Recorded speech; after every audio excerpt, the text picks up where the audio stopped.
ഒരു കാലഘട്ടത്തിൽ സ്ത്രീകൾ ശബ്ദമില്ലാത്തവരുടെ പട്ടികയിൽപ്പെട്ടവരായിരുന്നു. എന്നാൽ ആ പട്ടികയിൽ ഇപ്പോഴും പ്രതികരിക്കാനോ ശബ്ദിക്കാനോ ഒന്നും കഴിവില്ലാതെ അടിമ സമാനമായ ഒരുപാട് ആളുകൾ നമ്മുടെ ഈ രാജ്യത്തുണ്ട്. ഒരു സ്ത്രീക്ക് സാഹിത്യത്തിൽ ഇടം കണ്ടെത്തണമെങ്കിൽ സ്വന്തമായൊരു എഴുത്തുമുറിയും വരുമാനവും കൂടിയേ തീരൂ. എങ്കിൽ മാത്രമേ അവർക്ക് സാഹിത്യരംഗത്ത് ശോഭിക്കാൻ സാധിക്കുകയുള്ളൂ. അതിങ്ങനെ കാലം തെളിയിച്ചുകൊണ്ടിരിക്കുകയാണ്. എൻ്റെ കുട്ടിയുമായി ബോംബെ ടാറ്റ ആശുപത്രിയിൽ ഈ സുഖമില്ലാത്ത കുഞ്ഞുങ്ങളും മരിച്ചു പോകുന്ന കുഞ്ഞുങ്ങളുടെയും ഇടയിലിരുന്നൊരു സ്ത്രീയാണ് സോലസ് എന്ന് പറയുന്ന സംഘടന 10 കുട്ടികൾക്ക് വേണ്ടി ഉണ്ടാക്കി. ഇന്ന് 5000-6000 കുട്ടികളുടെ കുടുംബത്തെ നിരന്തരമായിട്ട് കെയർ ചെയ്യുന്നൊരു സംഘടനയിലേക്ക് വളർത്തിയത്. ഈ ഫീൽഡിൽ പോയി വർക്ക് ചെയ്യുന്ന, അല്ലെങ്കിൽ ദിവസങ്ങളോളം ഈ പറഞ്ഞ പോലെ കടലിലുമൊക്കെ ആയിട്ട് പോയി നിന്ന് വരുന്ന ആളുകളെ പറ്റിയിട്ട് നമ്മളുടെ സമൂഹത്തിൻ്റെ ഇടയിൽ അത്ര നല്ലൊരു ഇതുണ്ടെന്ന് എനിക്ക് ഇതുവരെ തോന്നിയിട്ടൊന്നുമില്ല.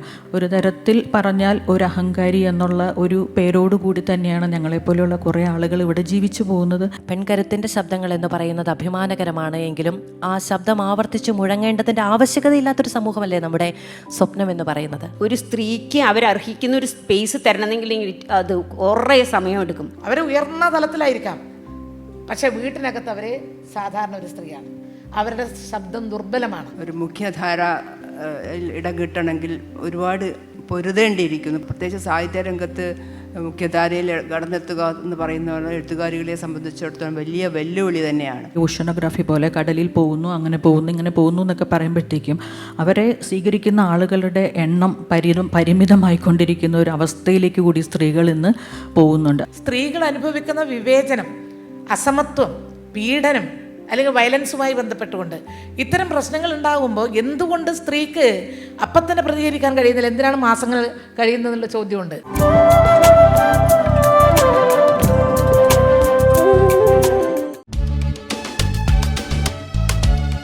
ഏറെ ആദരവോടെ നോക്കിക്കണ്ട ഒരു പറ്റം മനുഷ്യരോടൊപ്പമാണ് ഈ വേദി പങ്കിടാൻ കഴിയുന്നത്.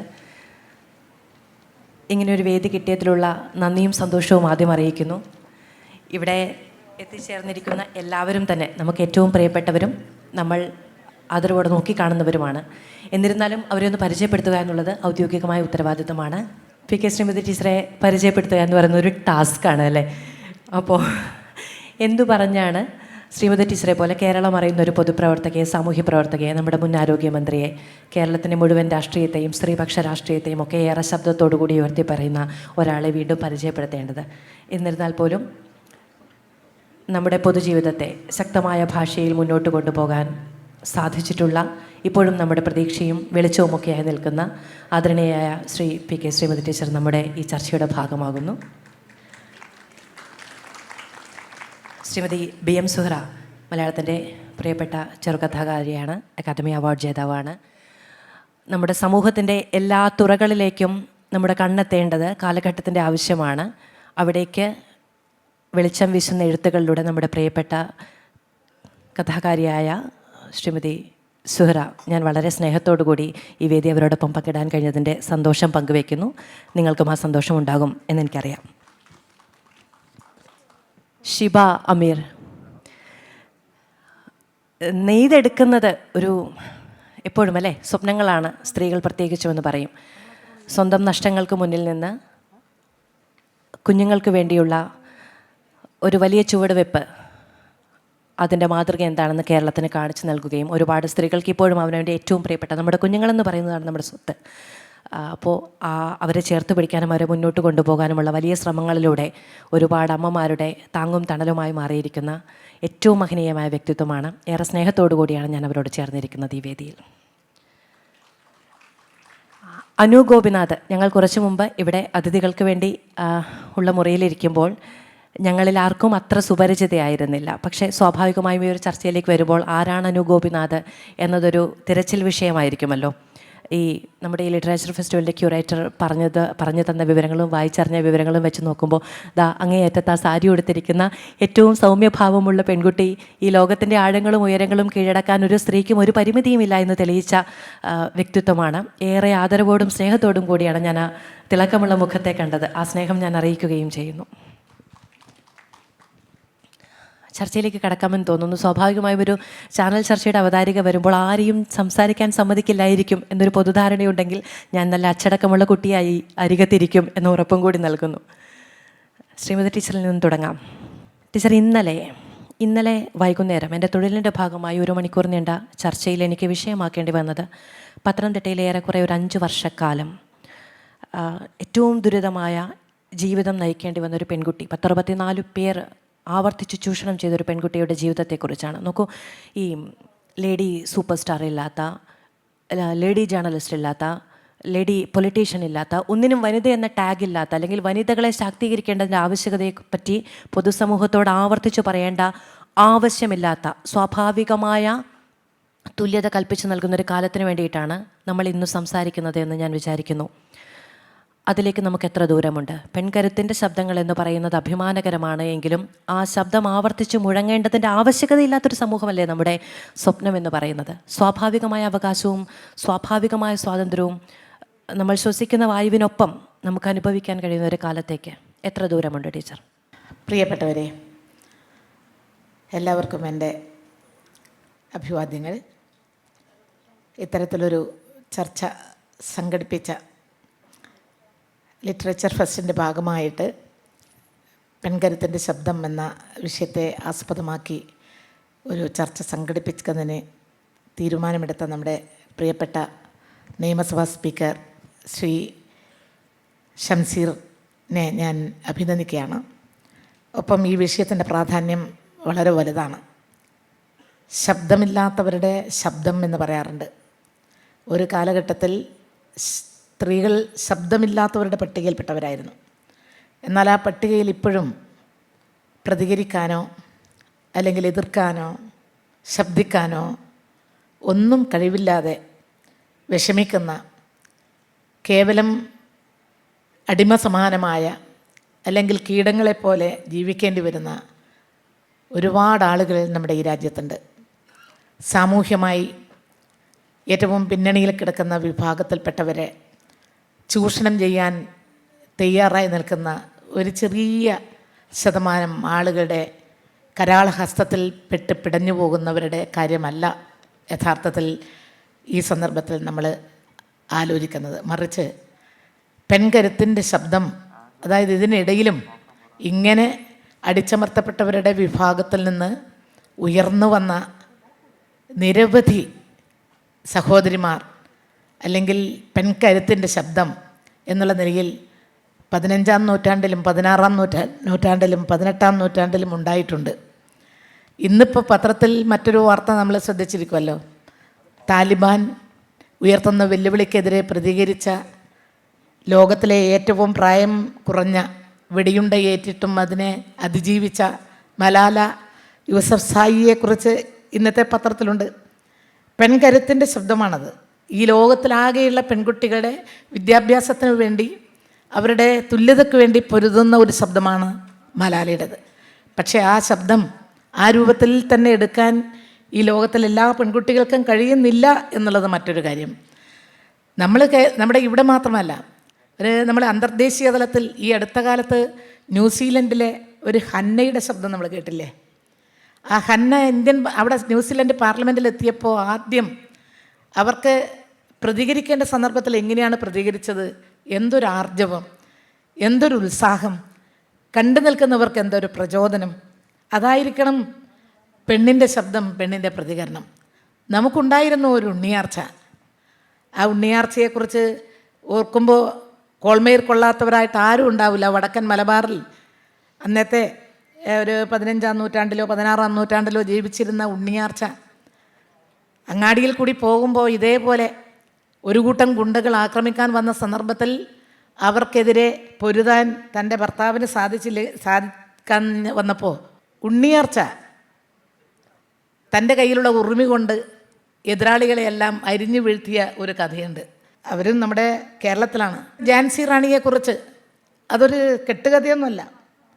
ബ്രിട്ടീഷുകാരോട് പടപൊരുതിയ, ആൺവേഷം ധരിച്ച് പടപൊരുതിയ, കൊട്ടാരത്തിൻ്റെ മതിലിൽ നിന്ന് കുതിരപ്പുറത്ത് തൻ്റെ മകനെയും പുറത്ത് ചേർത്ത് നിർത്തി ചാടിയ ഝാൻസി റാണി ലക്ഷ്മിബായിയെക്കുറിച്ച് നമ്മൾ കേട്ടിട്ടുണ്ട്. പെൺകരുത്താണ്. ആദ്യമായി രാഷ്ട്രപതി സ്ഥാനത്തേക്ക് മത്സരിച്ചിട്ടുള്ള നമ്മുടെ ഇടതുപക്ഷത്തെ ആദ്യത്തെ വനിത എന്നുള്ള നിലയിൽ ക്യാപ്റ്റൻ ലക്ഷ്മി MBBS ബിരുദത്തിന് ശേഷവും ബ്രിട്ടീഷുകാരോട് പൊരുതാൻ കാക്കി യൂണിഫോം ധരിച്ച്, നിങ്ങൾക്കൊക്കെ ഒക്കെ നന്നായിട്ടറിയാം, ആദരണീയായ അമ്മു സ്വാമിനാഥൻ്റെ മകൾ എന്നുള്ള നിലയിൽ പൊരുതിയ ആ പോരാട്ടം തുല്യതയ്ക്ക് വേണ്ടിയിട്ടുള്ള പോരാട്ടമായിരുന്നു അവസാന നിമിഷം വരെ. എത്രയെത്ര ധീരരായിട്ടുള്ള വനിതകൾ, പേരെടുത്ത് പറയാൻ ഒരുപാട് ആളുകളുണ്ടെങ്കിലും അതിൽ ആകെയുള്ള ജനങ്ങളുടെ, ലോക ജനതയുടെ ഒരു നേരിയ ഒരു ശതമാനം പോലും ഇല്ല എന്നുള്ളത് മറ്റൊരു കാര്യം. പക്ഷേ അത് പിന്തുടരാൻ ആഗ്രഹമുള്ള ഒരുപാട് ആളുകൾ, തുല്യതയ്ക്ക് വേണ്ടിയുള്ള പോരാട്ടത്തിൻ്റെ പ്രതീകമായി നിൽക്കാൻ തയ്യാറുള്ളവർ ധാരാളമുണ്ട്.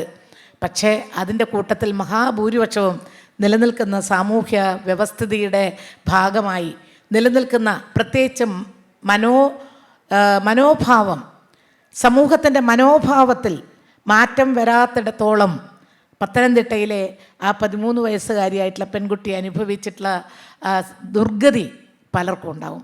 അതുകൊണ്ട് പൊരുതുക, പ്രതികരിക്കുക. ശബ്ദമില്ലാത്തവരല്ല സ്ത്രീകൾ, ശബ്ദം എടുക്കണം, ശബ്ദം ശക്തിയായിട്ട് എടുക്കണം. അതിനനുസരിച്ച് പൊരുതുകയും വേണമെന്നുള്ളതാണ് നമുക്ക് കൊടുക്കാനുള്ള സന്ദേശം. ഒരു തവണ കൂടി വരാം. ഇപ്പോൾ നമ്മൾ ലിറ്ററേച്ചർ ഫെസ്റ്റിവലാണ്. പുസ്തകങ്ങൾ വായിക്കുന്നതിനെക്കുറിച്ച്, പുസ്തകങ്ങൾ ചർച്ച ചെയ്യുന്നതിനെക്കുറിച്ച് ഏറ്റവും പ്രാധാന്യത്തോടെ ചർച്ച ചെയ്യുന്നൊരു വേദിയുമാണ്. പക്ഷേ നല്ല അനുഭവമുള്ള ഒരാളോട് 10 മിനിറ്റ് സംസാരിക്കുക എന്ന് പറഞ്ഞാൽ 10 പുസ്തകം വായിക്കുന്നതിന് തുല്യവുമാണ്. ടീച്ചർ പറഞ്ഞു വന്നപ്പോൾ വിചാരിക്കുകയായിരുന്നു, 3 പ്രയോഗങ്ങൾ സാധാരണ നമ്മൾ കേൾക്കാറുണ്ട് അല്ലേ? വികലാംഗർ, അത് നമ്മൾ തിരുത്തിയ ഒരു വാക്കാണ്. പിന്നാക്കക്കാർ, അത് എന്നോ തിരുത്തേണ്ട ഒരു വാക്കാണ്. അതിനൊപ്പം ചേർത്താണ് സ്ത്രീകളെക്കുറിച്ച് കൂടി സാധാരണഗതിയിൽ നമ്മുടെ സമൂഹം പറഞ്ഞു പോയിട്ടുള്ളത്. അങ്ങനെയല്ല എന്ന് തിരുത്തേണ്ട ഉത്തരവാദിത്തം ഓരോ ആൾക്കുമുണ്ട്. പിന്നെ നമ്മൾ ചരിത്രത്തിൽ നിന്നും നമ്മളുടെ സമൂഹത്തിൽ നിന്നുമൊക്കെ ഉദാഹരണങ്ങൾ എടുത്തു പറയുമ്പോൾ അത് അവരെക്കുറിച്ച് മാത്രമല്ല, നമുക്കങ്ങനെ ആകാൻ കഴിയുമെന്ന വിശ്വാസം കൂടി നൽകുന്ന ഒന്നുമാണ് എന്ന് വിചാരിക്കുന്നു.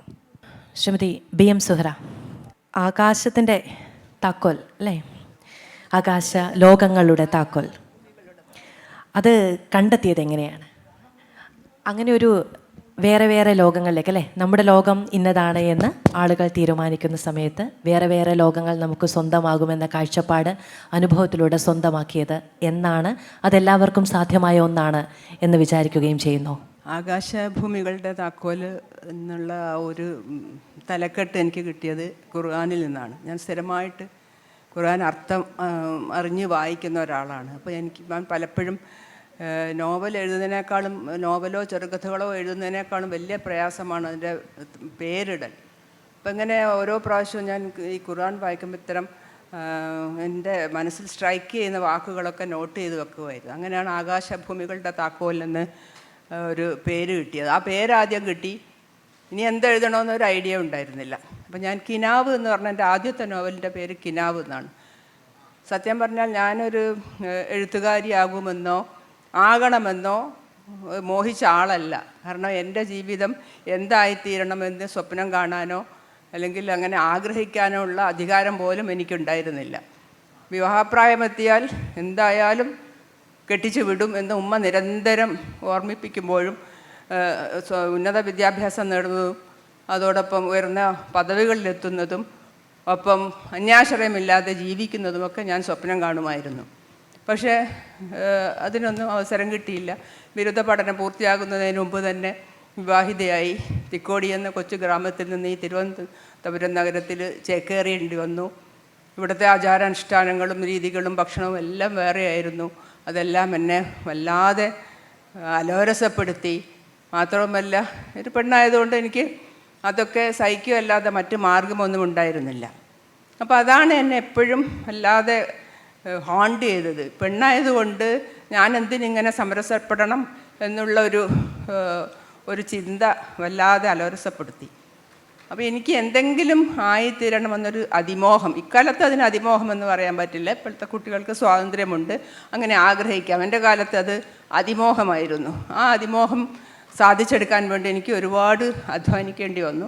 പക്ഷേ എൻ്റെ സഹോദരൻ BM ഗഫൂറും ഭർത്താവ് ഡോക്ടർ MM ബഷീറും എന്നോടൊപ്പം നിന്നില്ലെങ്കിൽ ആ അതിമോഹവും പാഴായി പോയേനെ എന്ന് ഞാൻ വിചാരിക്കാറുണ്ട്. എൻ്റെ കിനാവ് എന്ന് പറഞ്ഞു വന്നതെന്ന് വെച്ചാൽ, കിനാവ് എന്ന നോവലിൻ്റെ തുടർച്ചയായിട്ടാണ് ഞാൻ ഈ ആകാശഭൂമികളുടെ താക്കോൽ എന്ന നോവൽ എഴുതിയത്. കാരണം കിനാവ് ഞാൻ കുട്ടിക്കാലം മുതൽ കണ്ടറിഞ്ഞതും കേട്ടറിഞ്ഞതുമായ കഥകൾ, എൻ്റെ മനസ്സിൽ ഉറങ്ങിക്കിടന്നിരുന്ന കഥകൾ മനസ്സ് വല്ലാതെ വിമിഷ്ടപ്പെട്ടപ്പോൾ ഞാൻ അറിയാതെ ഒരു പേപ്പറിൽ കുറിച്ചിട്ടതാണ്. അതല്ലാതെ എഴുത്തുകാരിയാകണമെന്ന് വിചാരിച്ച് ചെയ്തതൊന്നുമല്ല. കാരണം എഴുത്തുകാരിയാകാൻ പറ്റിയ ഒരു സാഹചര്യത്തിലായിരുന്നില്ല ഞാൻ ജനിച്ചതും വളർന്നതുമൊന്നും. വടക്കേ മലബാറിലെ ഒരു പ്രശസ്ത ജന്മി കുടുംബത്തിലാണ്, യാഥാസ്ഥിക മുസ്ലിം ജന്മി കുടുംബത്തിലാണ് ഞാൻ ജനിച്ചത്. അവിടെ ഒരുപാട് ആളുകൾ, പല പദവിയിലുള്ള ആളുകളും, വീട് നിറയെ ആളുകളാണ്. പുരുഷന്മാരുടെ ആജ്ഞക്കത്ത് വെന്തൊരുകുന്ന, അകത്തളങ്ങളിൽ വെന്തൊരുകുന്ന സ്ത്രീകളെ കണ്ടാണ് ഞാൻ വളർന്നത്. അവർക്കെല്ലാം ഉണ്ടായിരുന്നു. പട്ടുണ്ട്, പൊന്നുണ്ട്, ഇഷ്ടംപോലെ ഭക്ഷണമുണ്ട്, പരിചരിക്കാൻ വേലക്കാരികളുണ്ട്. പക്ഷെ അവർക്ക് സ്വാതന്ത്ര്യം മാത്രം ഉണ്ടായിരുന്നില്ല. അങ്ങനെയുള്ള ഒരു സമൂഹത്തിന് അവർക്ക് സ്വന്തമായിട്ടൊരു നാക്കും ഒരു വ്യക്തിത്വവും ഉണ്ടെന്ന് ബോധിപ്പിക്കുക കൂടിയായിരുന്നു എൻ്റെ എഴുത്തിൻ്റെ ഉദ്ദേശം. ഞാനത് അങ്ങനെ ഉദ്ദേശിച്ചതൊന്നുമല്ല നോവൽ എഴുതി തുടങ്ങിയത്. എനിക്ക് 2 ആൺമക്കളാണ്. അവർ രണ്ടുപേരും മുതിർന്ന് വീട് വിട്ടപ്പോൾ ഏകാന്തത വല്ലാതെ അലട്ടാൻ തുടങ്ങി. ആ ഏകാന്തതയിൽ നിന്ന് ഏകാന്തത മറികടന്നില്ലെങ്കിൽ എൻ്റെ മാനസിക നില തെറ്റിപ്പോകുമോ എന്ന് പോലും ഞാൻ ഭയന്നു. അതുവരെ എല്ലാറ്റിനും ആശ്രയിച്ചിരുന്ന കുട്ടികൾ വീട് വിട്ടപ്പോൾ വീട്ടിൽ വല്ലാതെ ഒറ്റപ്പെട്ടതുപോലെ തോന്നി. ആ ഏകാന്തത മറികടക്കാനാണ് ഞാൻ വാസ്തവത്തിൽ നോവൽ എഴുതിയത്. ഞാൻ പറഞ്ഞല്ലോ, വീട്ടിൽ ഒരുപാട് ആളുകളുണ്ടായിരുന്നു, ബഹുലമായിരുന്നു ഓരോ ദിവസവും. അപ്പോൾ ഈ സ്ത്രീകളുടെ കണ്ണീരെന്ന് പറഞ്ഞാൽ അവർക്കെല്ലാം ഉണ്ട്, പക്ഷേ എന്തൊക്കെയോ ഇല്ല. ആ കണ്ണീര് ഇങ്ങനെ രേഖപ്പെടുത്തിയപ്പോഴാണ് കിനാവ് വന്നത്. അപ്പോൾ അത് 1980കളിലാണ് അത് എഴുതിയത്.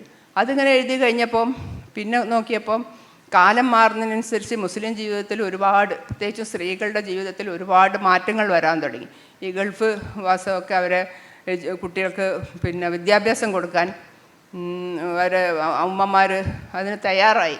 ഞങ്ങളുടെ കുട്ടികൾ വിദ്യാഭ്യാസം ഇല്ലാതെ ഇങ്ങനെ വീട്ടിനുള്ളിൽ അടിഞ്ഞു കൂടിപ്പോരുത് എന്ന് അവർ ആഗ്രഹിക്കുകയും അവരെ കുട്ടികളെ പഠിപ്പിക്കാൻ വേണ്ടി വേണ്ടതൊക്കെ ചെയ്തു കൊടുക്കുകയും ചെയ്തു. അതുകൊണ്ട് ഞാൻ പറഞ്ഞു, അവർക്കത് അതിമോഹമല്ല, മോഹം തന്നെയാണ്. അവർ വിചാരിക്കുന്ന അത്ര പഠിക്കാനുള്ളൊരു അവസരമുണ്ട് എന്നുള്ളത് വലിയ കാര്യമാണ്.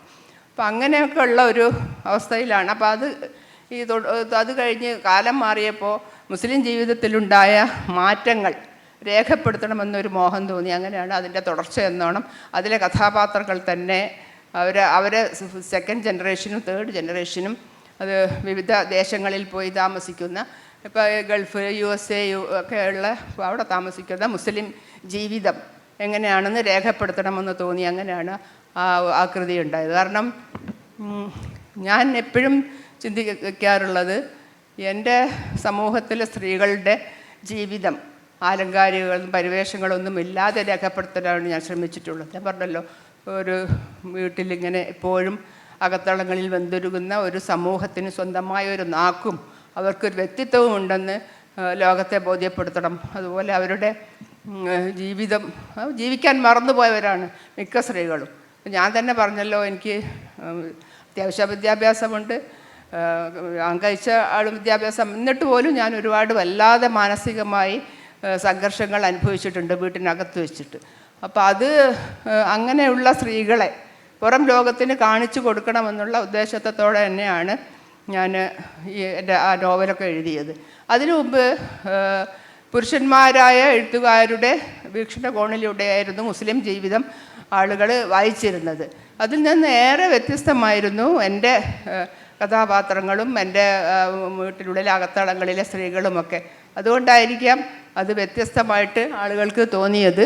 അപ്പോൾ സമയക്കുറവ് കൊണ്ട് കൂടുതൽ പറയണോ, എൻ്റെയൊക്കെ കാര്യം എന്ന് വെച്ചാൽ പറയാൻ തുടങ്ങിയാൽ ഒരുപാട് പറയാനുണ്ട്. കാരണം എപ്പോഴെങ്കിലും ഒക്കെയാണ് വേദികളിലെത്തുന്നത്. അപ്പോൾ നമുക്ക് മനസ്സ് തുറക്കാൻ കിട്ടുന്ന അവസരങ്ങൾ ഇതുപോലെ എഴുത്തിനെക്കുറിച്ചും സാധാരണ ജീവിതത്തെക്കുറിച്ചും ഒക്കെ പറയുമ്പോൾ ഈ വലിയൊരു നമുക്കൊരു എൻ്റെ ഞാൻ കണ്ട സ്ത്രീകളൊക്കെ തന്നെയും ഞങ്ങളുടെ കുടുംബത്തിലും ഞങ്ങളുടെ നാട്ടിലും ചുറ്റുവട്ടത്തിലുമുള്ള ആളുകളെ കുറിച്ചൊക്കെ തന്നെയാണ് ഞാൻ എഴുതിയത്. പക്ഷെ അവരുടെ ജീവിതമാണ് എഴുതിയത്. പക്ഷെ ഒരാളെയും നേരിട്ട് അതേപടി ഞാൻ പകർത്തി വയ്ക്കാറില്ല. ചില ഇമേജുകൾ മനസ്സിലുണ്ടാവും. ആ ഇമേജുകൾ വെച്ചിട്ട് ആ കാലത്ത് ജീവിക്കുന്ന സ്ത്രീകളുടെ ജീവിതം പകർത്തുകയാണ് ഉദ്ദേശം. അതുവരെ അതിനു മുമ്പൊക്കെ പഴയ കാലത്തൊക്കെ പുരുഷന്മാരുടെ പോയിൻ്റ് ഓഫ് വ്യൂവിലൂടെയാണ് സ്ത്രീകളെ എല്ലാ രീതിയിലും അവതരിപ്പിച്ചിരുന്നത്. അതിൽ നിന്ന് വ്യത്യസ്തമായാണ് നമുക്ക് നമ്മുടെ പെണ്ണെഴുത്തുകൾ വായിച്ചാൽ മനസ്സിലാക്കാൻ സാധിക്കും. പുരുഷന്മാരെഴുതിയ സ്ത്രീ ജീവിതത്തിനും എത്രയോ വ്യത്യസ്തമാണ് യഥാർത്ഥമായ സ്ത്രീ ജീവിതം. അതുപോലെ പുരുഷന്മാർ തീരുമാനിച്ചുറച്ച എന്ന രീതിയിൽ സ്ത്രീകൾ എഴുതാവൂ എന്നുള്ള ആ ഒരു ഇതൊന്നും സ്ത്രീകളെ ഇപ്പോൾ ബാധിക്കുന്നില്ല. അങ്ങനെ അതൊന്നും അവർക്ക് ചിന്തിക്കാനേ പറ്റില്ല. അവർ തെളിച്ച വഴിയിലൂടെ നീങ്ങാനൊന്നും ഇന്നത്തെ എഴുത്തുകാരികൾ തയ്യാറല്ല. അതുപോലെ അവർക്ക് അവരുടേതായ സ്ത്രീകളുടെ വിചാരങ്ങളും അവരുടെ ഉള്ളൊരുക്കങ്ങളും കണ്ണീരും കിനാവും ചിരിയും കരച്ചിലും ഒക്കെ സ്ത്രീകളെ രേഖപ്പെടുത്തുമ്പോൾ അതിന് വലിയ വ്യത്യാസമുണ്ടെന്നാണ് എനിക്ക് തോന്നുന്നത്. ഇപ്പം നമുക്ക് മാത്രമല്ല, ഒരു കാലത്ത് യൂറോപ്യൻ നാടുകളിലെ സ്ത്രീകൾക്ക് പോലും ഒരു സ്വാതന്ത്ര്യവും ഉണ്ടായിരുന്നില്ല.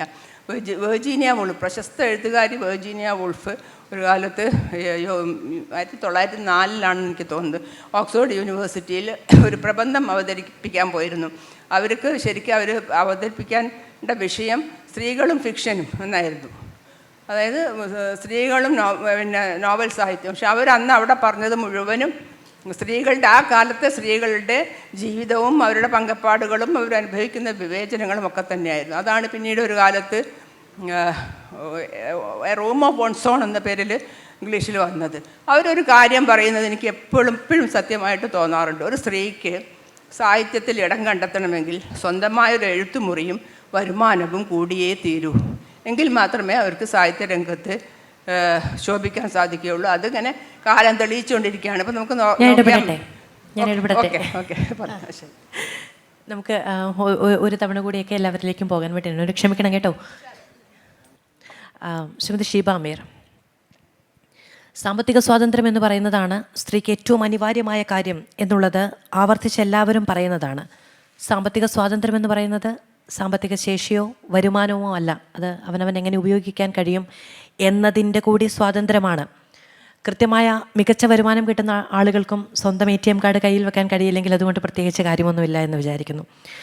അപ്പോൾ അങ്ങേക്കൊരു വരുമാന മാർഗമുണ്ട്, അത് സ്വാംശീകരിക്കാൻ കഴിയുന്നുണ്ട്, കൂടുതൽ സ്ത്രീകളെ കൂടി അതിലേക്ക് അണിചേർക്കാനും ഒക്കെ കഴിയുന്നുണ്ട്. പക്ഷേ വരുമാനത്തിൻ്റെ ഒരു വലിയ ഭാഗം മറ്റുള്ളവർക്ക് കൊടുക്കാൻ കഴിയുക എന്ന് പറയുന്ന തീരുമാനം എടുക്കാൻ കഴിയുക എളുപ്പമല്ല. അതിന് സ്വന്തം ഇച്ഛ വേണം, ഒപ്പം നിൽക്കുന്ന ആളുകളുടെ വലിയ മനസ്ഥിതി വേണം, മറ്റുള്ളവരുടെ കൂടി ജീവിതങ്ങളെ വലിയ തോതിൽ സ്വാധീനിക്കാൻ ഉള്ള ഒരു മനസ്ഥിതി കൂടി വേണം. എങ്ങനെയാണ് സ്ത്രീകളെ സ്വാധീനിക്കാൻ കഴിയുന്നത് ഇതിലേക്കെല്ലാം? ഞാൻ മാധു ചോദിച്ച ചോദ്യത്തിലേക്ക് ഞാൻ വരാം. അതിനു മുമ്പേ എനിക്ക് ഇപ്പോൾ ഇവരൊക്കെ പറഞ്ഞതിനേക്കാൾ വ്യത്യാസമായിട്ട് ഒരു മനുഷ്യരും പറഞ്ഞു കേട്ടിട്ടില്ലാത്ത കുറച്ച് സ്ത്രീകളെക്കുറിച്ച് പറയാം. അതായത് ഒരു കുഞ്ഞിന് ഒരു അസുഖമാവുമ്പോൾ ഇപ്പോൾ ഒരു ഡോക്ടറാണെങ്കിലും വിളിക്കാൻ ആ കുട്ടിയുടെ വിവരങ്ങളെ പറയാൻ വേണ്ടി വിളിക്കുന്നത് ഒരു അച്ഛനെ ആയിരിക്കും. നിങ്ങൾ അച്ഛനോട് വരാൻ പറയൂ, അച്ഛനിരിക്കൂ, അച്ഛനോട് അതായത് ഏറ്റവും വിഷമമുള്ള ചില കാര്യങ്ങൾ പറയുന്നത് അച്ഛനോടാണ്, അമ്മയോടല്ല, സ്ത്രീയോടല്ല. കാരണം സ്ത്രീ അത് കേൾക്കാനോ അതിനു വേണ്ടി കാര്യങ്ങൾ ചെയ്യാനോ പ്രാപ്തിയുള്ളവളല്ല എന്നുള്ളൊരു സാമൂഹ്യ ഒരു ധാരണ അങ്ങനെയുണ്ട്.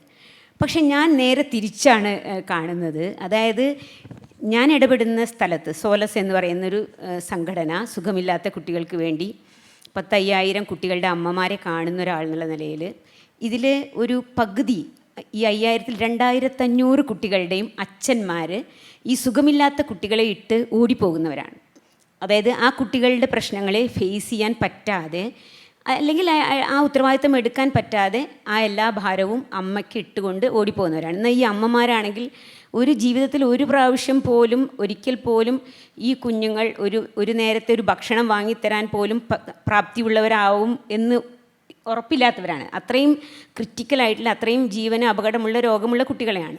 ആ കുട്ടികളെ തനിക്ക് ഭാവിയിൽ തന്നെ നോക്കാൻ കെൽപ്പുള്ളവരാവുന്നൊന്നും വിചാരിക്കാത്ത ആ കുഞ്ഞുങ്ങളെ ഒരു നിമിഷം പോലും നെഞ്ചിൽ നിന്ന് മാറ്റി വയ്ക്കാതെ കൊണ്ടു നടന്ന് ചികിത്സിച്ച് അവരെ രക്ഷിക്കാൻ ശ്രമിക്കുന്ന അമ്മമാരാണ്. അപ്പോൾ സമൂഹത്തിൻ്റെ ധാരണയും ഇതും എത്ര കോൺട്രഡിക്ടറിയാണ്. അതായത് അപ്പോഴും പുരുഷനല്ല ഈ കുഞ്ഞുങ്ങളെ നോക്കുന്നത്. ഞാൻ കണ്ടുകൊണ്ടിരിക്കുന്നത് ലോകത്തിൽ ഏറ്റവും അധികം വേദന അനുഭവിക്കുന്ന സ്ത്രീകൾ അവരാണ്, ഏറ്റവും ശക്തരായിട്ടുള്ള സ്ത്രീകൾ അവരാണ്. ആ കുഞ്ഞുങ്ങളെ നെഞ്ചത്തടുക്കി ഒരിക്കലും ഉപേക്ഷിക്കാതെ കൊണ്ടു നടക്കുന്നവർ. അപ്പോൾ കുറച്ച് ദിവസം മുമ്പേ ഇവിടെ ഞങ്ങളുടെ സോലസിൻ്റെ ഒരു ബ്രാഞ്ച് ഇവിടെയുണ്ട്, തിരുവനന്തപുരത്തുണ്ട്. അതിൽ 1,300 ക്യാൻസറുള്ള RCCയിൽ ട്രീറ്റ്മെൻറ്റിലുള്ള 1,300ഓളം കുട്ടികളുടെ ഞങ്ങളുടെ ഓർഗനൈസേഷനിൽ രജിസ്റ്റേർഡാണ്. അപ്പോൾ ആ കുട്ടികളുടെ ഒരു 10-30 അച്ഛന്മാരോടും കുറച്ച് ആൾക്കാരോടും ഞാൻ സംസാരിച്ചപ്പോൾ അവർ പറഞ്ഞു, ഞങ്ങൾ എത്രയോ ബെറ്റർ എന്ന് വെച്ചാൽ ഈ 2500 അച്ഛന്മാരും നോക്കുന്നവരാണ് കേട്ടോ, വളരെ കെയർ ചെയ്യുന്നവരാണ്.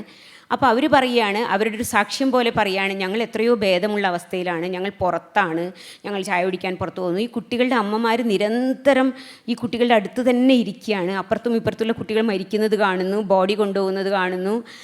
അതിൻ്റെ ഇടയിലാണ് ഈ അമ്മമാർ ഇരിക്കുന്നത്. അവരുടെ അവസ്ഥ വളരെ മോശമാണ് എന്ന് പറയുകയാണ് ഈ 2-3 പാരൻസ് എന്നോട് പറയുകയാണ്. അപ്പോൾ ഞാൻ പറഞ്ഞു, അപ്പോൾ അതിൻ്റെ മുമ്പേ അവർ സോലസ് എന്ന് പറയുന്ന സംഘടനയെ അത്രയധികം അപ്രീഷിയേറ്റ് ചെയ്തു, നിങ്ങൾ ചെയ്യുന്ന വലിയ കാര്യം എന്നൊക്കെ പറഞ്ഞുകൊണ്ടിരിക്കുന്നതിൻ്റെ ഇടയിലാണ് ഇത് പറയുന്നത്. അപ്പോൾ ഞാൻ പറഞ്ഞു, അങ്ങനെ ഈ ഒന്നും ചെയ്യാൻ പറ്റാതെ ഈ സുഖമില്ലാത്ത കുഞ്ഞിൻ്റെ കൂടെ നിരന്തരം 3 വർഷം ഇരിക്കുകയും ചുറ്റുവട്ടത്തിലെ എല്ലാ കാര്യങ്ങളും ഈ സങ്കടങ്ങൾ മുഴുവൻ കാണുകയും ചെയ്തൊരു സ്ത്രീയുണ്ട്. ആ സ്ത്രീയാണ് നിങ്ങൾ ഈ പറയുന്ന സോലസ് എന്ന് പറയുന്ന സംഘടന ഉണ്ടാക്കിയത്.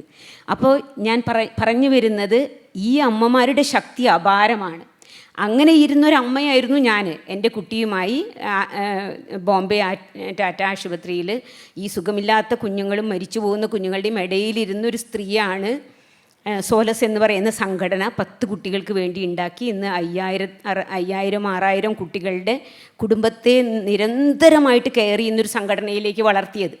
അങ്ങനെ പറയുമ്പോൾ നമ്മൾക്കതിന് ഒരു സാധാരണ നേരെ അടുക്കളയിൽ നിന്നും അരങ്ങത്തേക്ക് എന്നാണ്. ഇപ്പോൾ സുഹൃത്ത പറഞ്ഞ പോലെ അങ്ങനെയുള്ളൊരു വളരെ എന്താ പറയുക, അരിസ്ട്രോക്രാറ്റിക് ആയിട്ടുള്ള വലിയ ഫാമിലിയിൽ നിന്നും, പക്ഷേ എന്ന് വെച്ചാൽ ഈ പറയുന്ന മുസ്ലിം കുടുംബങ്ങളുടെ ആ ഒരു അവസ്ഥയിൽ നിന്നുമാണ് ഒരു സ്ത്രീ അങ്ങനെ ഒരു സംഘടന ഉണ്ടാക്കുകയും ആ സംഘടന ഇന്ന് കേരളത്തിൽ നിന്നല്ല ലോകത്തിൽ ഇത്രയും വലിയ സംഘടനയായിട്ട് രൂപപ്പെടുത്തുകയും ചെയ്തു. അപ്പോൾ ദാറ്റ് മീൻസ് ആ പെൺകരുത്തിൻ്റെ ശബ്ദത്തെക്കുറിച്ചാണ് എനിക്ക് പറയാനുള്ളത്. ആ സ്ത്രീകളുടെ ഉള്ളിലുള്ള ശക്തി എന്ന് പറയുന്നത് അത്ര അപാരമാണ്. അതിൻ്റെ ഒരു അംശം പോലും ശക്തരല്ല പുരുഷൻ എന്നാണ് എനിക്ക് പറയാനുള്ളത്. ഈ കുഞ്ഞുങ്ങളെ നോക്കുന്ന അമ്മമാരെ വെച്ച് നോക്കുകയാണെങ്കിലും, ഒരിക്കലും അവരെ ഉപേക്ഷിക്കാത്ത അമ്മമാരെ വെച്ച് നോക്കുകയാണെങ്കിലും, അങ്ങനെ ഇരുന്ന് കണ്ട ഒരു സ്ത്രീ തുടങ്ങിയ ഒരു സോലസ് എന്ന് പറയുന്ന സംഘടന ഇന്ന് ലോകം മുഴുവൻ പരന്ന് നിൽക്കുന്നത് കാണുമ്പോഴും അത്രയാണ് സ്ത്രീ. അപ്പം ശക്തി എന്ന് പറയുന്നത് ഒരു മനസ്സിൻ്റെ ആർദ്രതയാണ് ശക്തി എന്നാണ് എനിക്ക് പറയാൻ ആഗ്രഹിക്കുന്നത്.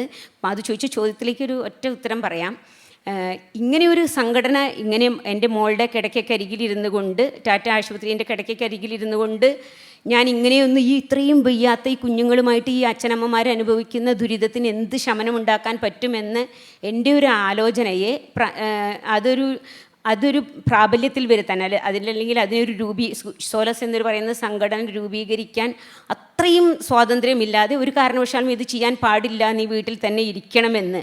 ഇപ്പോൾ സുഹൃത്ത് പറഞ്ഞു, ബഷീർ സാറിൻ്റെയും എല്ലാവരുടെയും സഹായമുണ്ടായിരുന്നു എന്ന് പറഞ്ഞു. അങ്ങനെയല്ലാതെ ഒരു സഹായവുമില്ലാതെ നീ ഇത് ചെയ്യാൻ പാടില്ല എന്ന് പറഞ്ഞെടുത്തുനിന്നാണ് ഷീബ അമീർ അങ്ങനെ ഒരു സംഘടന ഉണ്ടാക്കുകയും ഇന്നത് ഇത്രയും വലിയ സംഘടനയായിട്ട് വളർത്തിയും 10-30,000 കേരളത്തിൽ ജീവിക്കുന്ന ഏറ്റവും നിരാലംബരായിട്ടുള്ള, ഏറ്റവും വേദന അനുഭവിക്കുന്ന കുട്ടികൾക്കും ആ കുടുംബത്തിനും സമാധാനമാവാൻ പറ്റുന്നത്.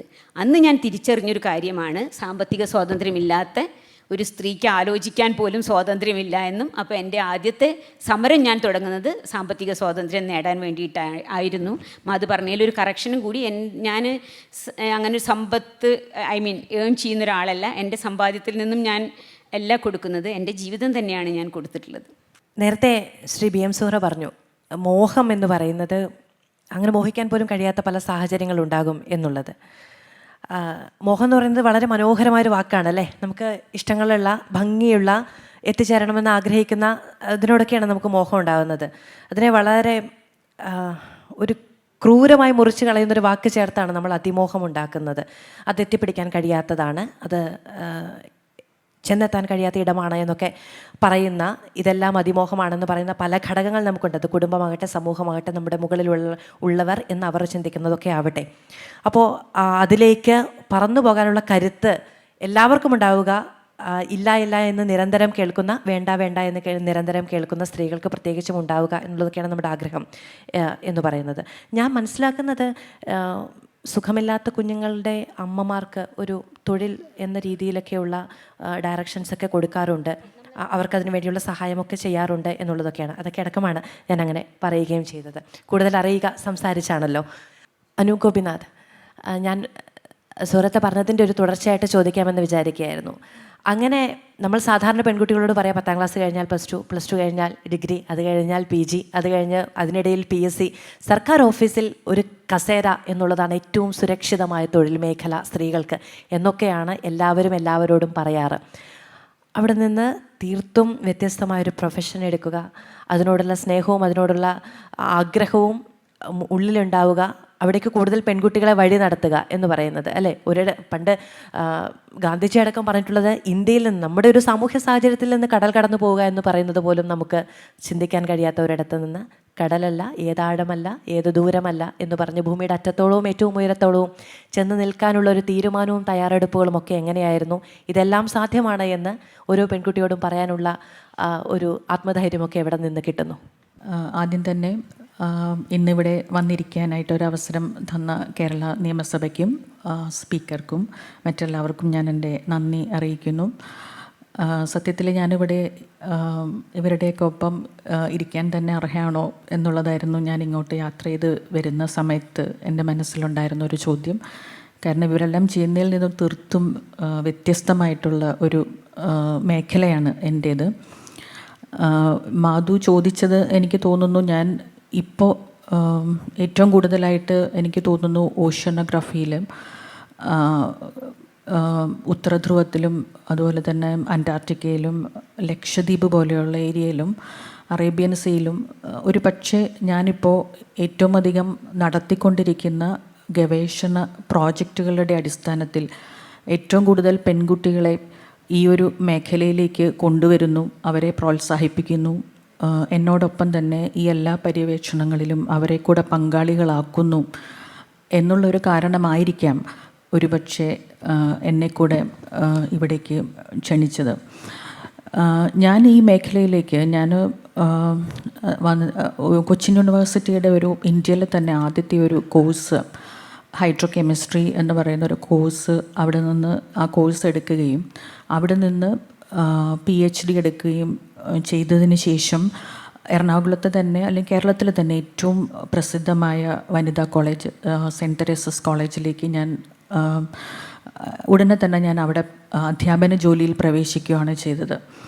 ഒരുപക്ഷെ ആ കോളേജിലെ അധ്യാപനം എന്നെ ഇന്ന് കാണുന്ന ഞാനാക്കുന്നതിൽ ഒരു വലിയൊരു പങ്ക് വഹിച്ചിട്ടുണ്ടെന്ന് ഞാൻ പറയും. കാരണം അവരെന്നെ എടുത്തത് തീർത്തും അധ്യാപനത്തിൽ മാത്രം ശ്രദ്ധിക്കാനായിരുന്നുവെങ്കിലും എൻ്റെ ഒരു പാഷൻ, അതായത് ഞാൻ വർക്ക് ചെയ്യുന്നത്, അതായത് ഓഷ്യനോഗ്രഫിയും ഈ സമുദ്രങ്ങളുമായി ബന്ധപ്പെട്ടുള്ള ഒരു പഠനങ്ങളിലാണ് എൻ്റെ ഒരു പാഷനെന്ന് കണ്ടെത്തുകയും അതിനകത്തുള്ള അവരുടേതായിട്ടുള്ള എല്ലാ പ്രോത്സാഹനങ്ങളും, കാരണം സത്യത്തിൽ ഞാൻ എൻ്റെ ആദ്യത്തെ ആർട്ടിക് എക്സ്പെഡീഷൻ തുടങ്ങുന്നത് ആ കോളേജിൽ വെച്ചിട്ടാണ്.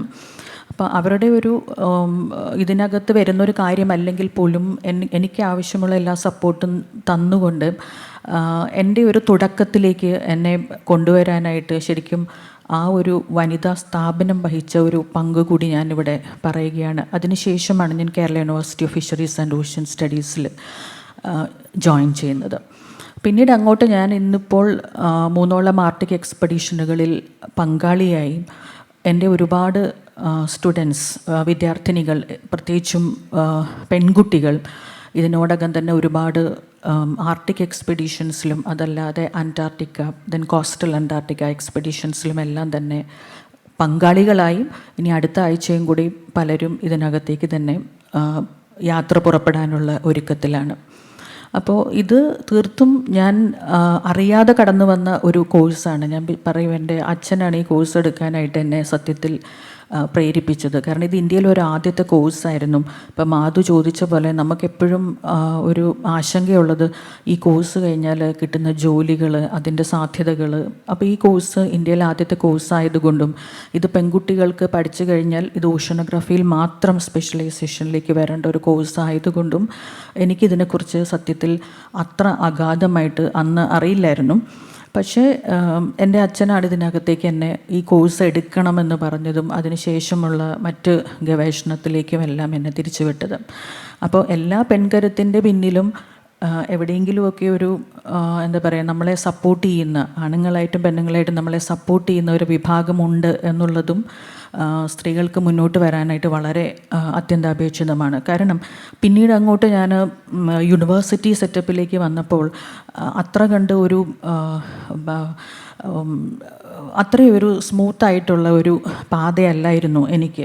ഞാനൊരു വനിതാ കോളേജിൽ നിന്ന് വന്ന് ഒരു യൂണിവേഴ്സിറ്റി സെറ്റപ്പിലേക്ക് വന്ന് എൻ്റേതായിട്ടുള്ള ഗവേഷണ പ്രവർത്തനങ്ങളുമായിട്ട് പലപ്പോഴും മുന്നോട്ട് പോകാനായിട്ട് ഞാൻ ശ്രമിച്ചുകൊണ്ടിരുന്നപ്പോൾ സത്യത്തിൽ എനിക്ക് ഒരുപാട് പ്രശ്നങ്ങളെ അഭിമുഖീകരിക്കേണ്ടി വന്നിട്ടുണ്ട്.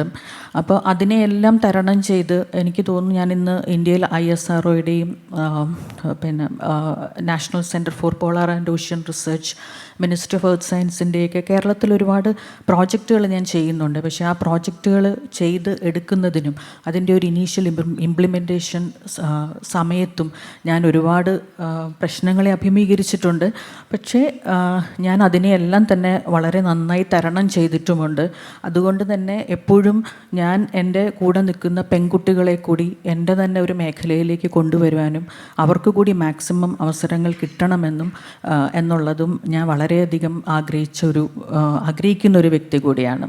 പിന്നെ ഇതിനകത്ത് പറയുമ്പോഴത്തേക്കും നമ്മൾ എപ്പോഴും പെൺകരുത്തിനെ കുറിച്ചാണ് ഇന്നത്തെ ഈ സെഷൻ തന്നെ ഇവിടെ. പക്ഷേ എനിക്ക് തോന്നുന്നു ഇന്ത്യയിലും കേരളത്തിലുമൊക്കെ ശാസ്ത്ര സമൂഹത്തിൽ, അതായത് നമ്മൾ ശാസ്ത്രം പഠിപ്പിക്കുന്ന അധ്യാപകരായതുകൊണ്ടും ശാസ്ത്ര ഗവേഷണ രംഗത്ത് നിൽക്കുന്നവരായതുകൊണ്ടും ഇതിനകത്ത് പെണ്ണുങ്ങൾക്ക് സത്യം പറഞ്ഞാൽ ഇപ്പോഴും ഒരു മുൻനിര സ്ഥാനം കിട്ടിയിട്ടുണ്ടോ എന്നുള്ളത് എനിക്കിപ്പോഴും ഒരു സംശയമാണ്. കാരണം നമുക്കറിയാം മാഡം ക്യൂറി ലോകത്തിലെ ഏറ്റവും അതായത് സയൻസിൽ തന്നെ 2ഓളം നൊബേൽ പ്രൈസ് കിട്ടിയിട്ടുള്ള ഒരു വനിതയാണ്. 1800കളുടെ അവസാനത്തിലും 1900ൻ്റെ ആദ്യത്തിലും എനിക്ക് തോന്നുന്നു മാഡം ക്യൂറിക്ക് സത്യത്തിൽ പല സയൻസ് സെമിനാറുകളിലും സംസാരിക്കുന്നതിനുള്ള അവസരം ഉണ്ടായിരുന്നില്ല. കാരണം മാഡം ക്യൂറിയുടെ ഭർത്താവായിരുന്ന പിയറി ക്യൂറിയുടെ പേരിലായിരുന്നു പല പ്രഭാഷണങ്ങളും അന്ന് നടത്തപ്പെട്ടിരുന്നത്. അത് അന്നത്തെ കാലത്ത് നിന്ന് ഇന്നത്തെ സയൻസിൻ്റെ ലോകത്തിലേക്ക്, കേരളത്തിലെ ആണെങ്കിലും ഇന്ത്യയിലെ ആണെങ്കിലും സയൻസ് പാനലുകളിലേക്കും സയൻസ് സ്ഥാപനങ്ങളിലേക്കും ഇവിടെ നടത്തപ്പെടുന്ന സയൻസ് സെമിനാറുകളിലേക്കും നമ്മൾ നോക്കിക്കഴിഞ്ഞാൽ പലപ്പോഴും സ്ത്രീകൾ ഒരു കാഴ്ചക്കാർ മാത്രമാണ്. സ്ത്രീകൾക്ക് മാത്രമായിട്ടുള്ള ഒരു സെഷൻസോ അല്ലെങ്കിൽ സ്ത്രീകൾ ലീഡ് ചെയ്യുന്ന ഒരു തരത്തിലുള്ള ശാസ്ത്രപരമായിട്ടുള്ള സംഘടനകളോ നമ്മുടെ രാജ്യത്ത് സത്യം പറഞ്ഞാൽ വളരെ വളരെ കുറവാണ്. ഇത് മൊത്തത്തിൽ ലോകമെമ്പാടുമുള്ള ഒരു പ്രവണതയാണ്. പക്ഷേ നമ്മുടെ രാജ്യവും അതിൽ നിന്നൊട്ടും വിഭിന്നമല്ല. അപ്പം നമ്മൾ പെൺകരുത്ത് എന്ന് പറയുന്നുണ്ടെങ്കിലും ഈ വഴി വെട്ടിത്തെളിച്ച് മുന്നോട്ട് വരുന്ന പെണ്ണുങ്ങൾക്ക് മുന്നോട്ട് വന്ന് നിൽക്കാമെന്നല്ലാതെ ഇതിനകത്ത് കാര്യമായിട്ടുള്ള ഒരു റോള് അല്ലെങ്കിൽ ഒരു മേജർ ഡിസിഷൻ മേക്കിംഗ് ഫാക്ടർ ആവാനായിട്ട് അവർക്കിപ്പോഴും സാധിക്കുന്നുണ്ടോ എന്നുള്ളത് എൻ്റെ വലിയൊരു സംശയമാണ്. ആ ഒരു അവസ്ഥ മാറാതെ ശരിക്കും പറഞ്ഞു കഴിഞ്ഞാൽ നമ്മൾ എത്ര കണ്ട് പെൺകുട്ടികളെ ഈ ഒരു മേഖലയിലേക്ക് കൊണ്ടുവരാൻ ശ്രമിച്ചു കഴിഞ്ഞാലും അതിൻ്റേതായിട്ടുള്ള കുറച്ച് പോരായ്മകൾ ഉണ്ടാകും എന്നാണ് ഞാൻ വിശ്വസിക്കുന്നത്. Thank you. വീണ്ടും ശ്രീമതി ടീച്ചറിലേക്കാണ്. പൊതുവെ ഇപ്പം ഏതു മേഖലയിലാണെങ്കിലും ഞങ്ങളൊക്കെ ഇവിടെ ഉണ്ടല്ലോ എന്നൊരു കാഴ്ചപ്പാട് സ്ത്രീകളോട് മറ്റുള്ളവർ പുലർത്താറുണ്ട്. നമ്മളത് കണ്ടിട്ടും കേട്ടിട്ടുമുണ്ട്. അത് ഏറ്റവും കൂടുതൽ പ്രകടമാകുന്നത് മാധ്യമപ്രവർത്തനത്തിലും വ്യത്യസ്തമൊന്നുമല്ല. ഞങ്ങൾ രാഷ്ട്രീയം പറയാൻ ഇവിടെ ആണുങ്ങളൊക്കെ ഉണ്ടല്ലോ എന്നൊരു കാഴ്ചപ്പാട് പൊതുവെയുണ്ട്. രാഷ്ട്രീയത്തിൽ അത് വളരെ പ്രകടവുമായിരിക്കും. ടീച്ചർക്ക് തന്നെ ഓർമ്മയുണ്ടാകും അല്ലേ, ഓളെ വിട്ടിട്ട് എന്തായി എന്നുള്ളത് വലിയ വിവാദമായിരുന്നു ഒരു കാലത്ത്. അപ്പോൾ അങ്ങനെ ആവർത്തിച്ച് പറയാൻ ഈ കാലത്തും സാധിക്കുന്നത് എങ്ങനെയാണ്? നമ്മൾ ഇന്നത്തെ ചർച്ചാ വിഷയം എന്ന് പറയുന്നത് യഥാർത്ഥത്തിൽ ഈ പെൺകരുത്തിൻ്റെ ശബ്ദം എന്നുള്ളതാണോ? ആണല്ലോ. സ്ത്രീയുടെ ശബ്ദം ദുർബലമാണെന്നാണ് ഒരു ധാരണ സമൂഹത്തിലുള്ളത്. എത്ര ഉറക്കെ ശബ്ദിച്ചാലും പ്രായോഗിക തലത്തിൽ അവളുടെ സ്വരം ദുർബലമാണ്. കാരണം ഒന്നുകിൽ കേൾക്കാത്ത ഭാവത്തിൽ നിൽക്കും, കേട്ടാലും പെണ്ണല്ലേ എന്നുള്ള ഭാവമാണ് ചിലർക്ക്. നമുക്ക് ലോകത്തിൻ്റെ മുൻപിൽ ഒരുപാട് പേരുകൾ പറയാൻ സാധിക്കും.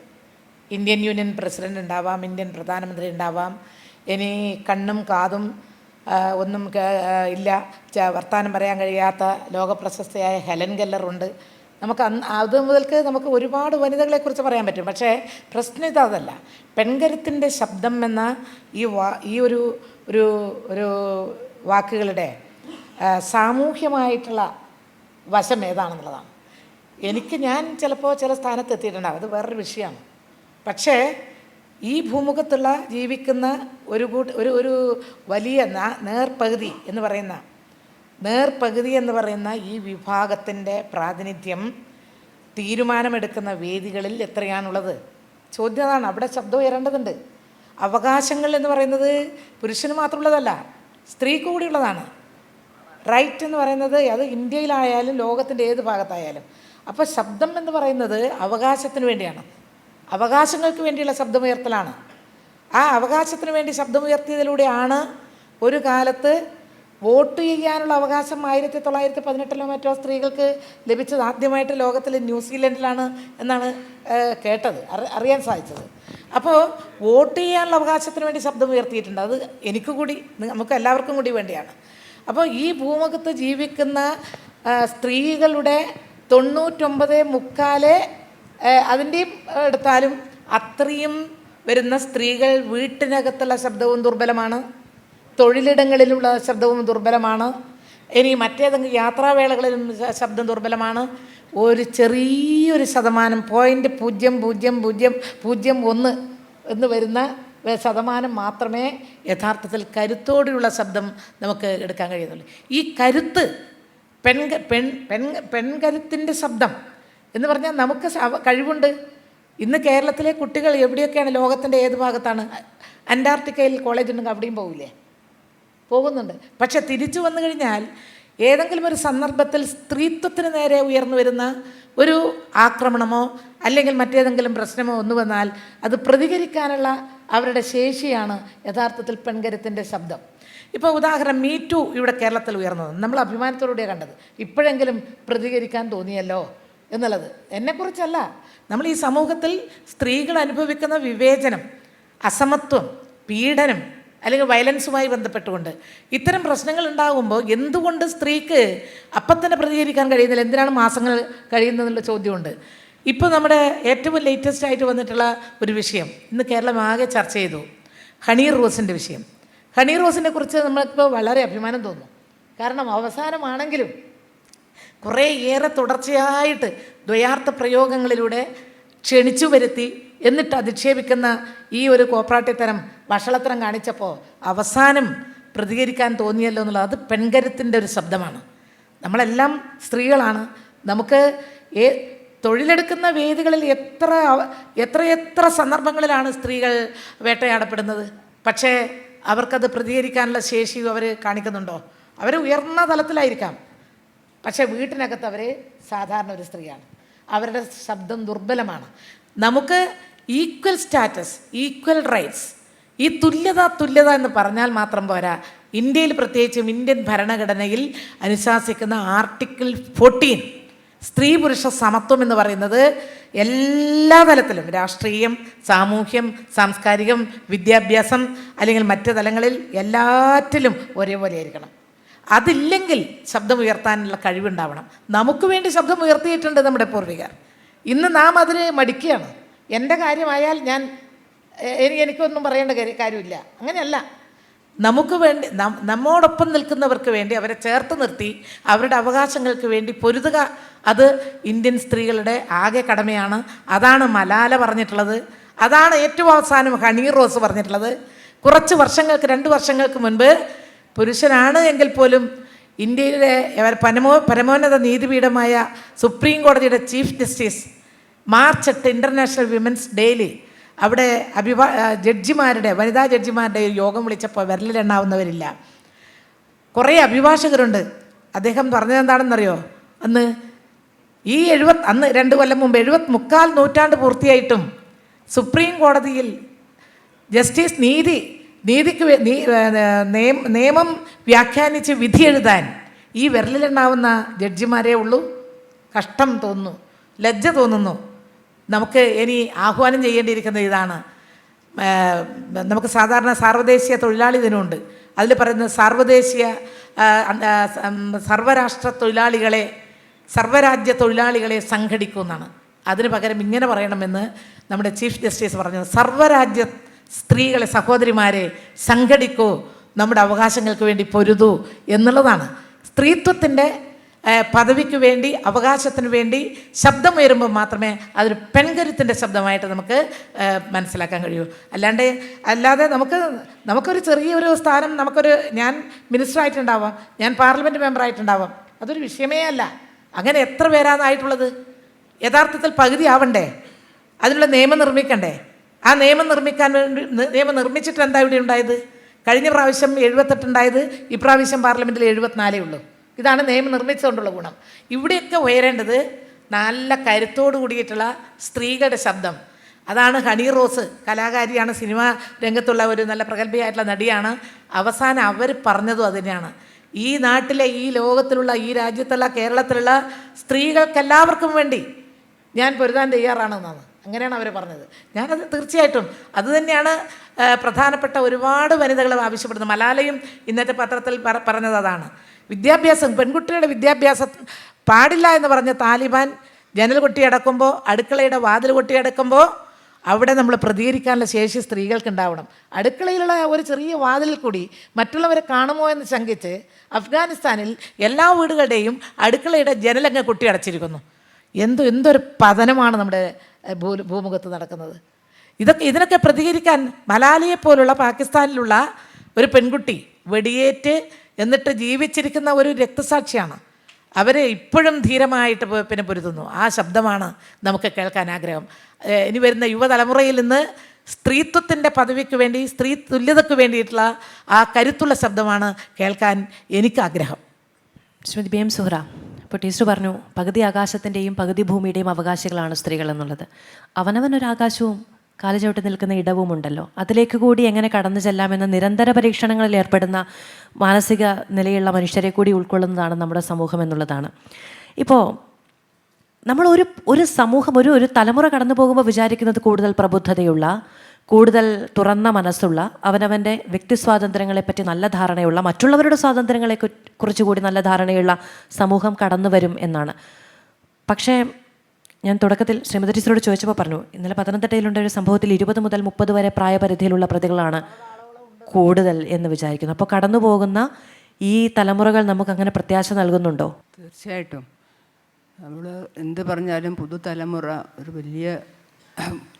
അവരുടെ വലിയ സ്വപ്നങ്ങളിലേക്കൊക്കെ സാധിച്ചെടുക്കാൻ വേണ്ടി ഒരുപാട് പൊരുതുന്നുണ്ട്. പഴയ കാലത്തും തന്നെ ഇന്നും തന്നെ സാംസ്കാരിക, രാഷ്ട്രീയ, സാഹിത്യ രംഗത്ത് പ്രവർത്തിക്കുന്ന സ്ത്രീകൾക്ക് ഒരു മുഖ്യധാര ഇടം കിട്ടണമെങ്കിൽ ഒരുപാട് പൊരുതേണ്ടിയിരിക്കുന്നു. പൊരുതി തന്നെയാണ് ഞങ്ങളെല്ലാവരും ഈ രംഗത്തേക്ക് വന്നത്. പ്രത്യേകിച്ച് സാഹിത്യ രംഗത്ത് മുഖ്യധാരയിൽ കടന്നെത്തുക എന്ന് പറയുന്ന എഴുത്തുകാരികളെ സംബന്ധിച്ചിടത്തോളം വലിയ വെല്ലുവിളി തന്നെയാണ്.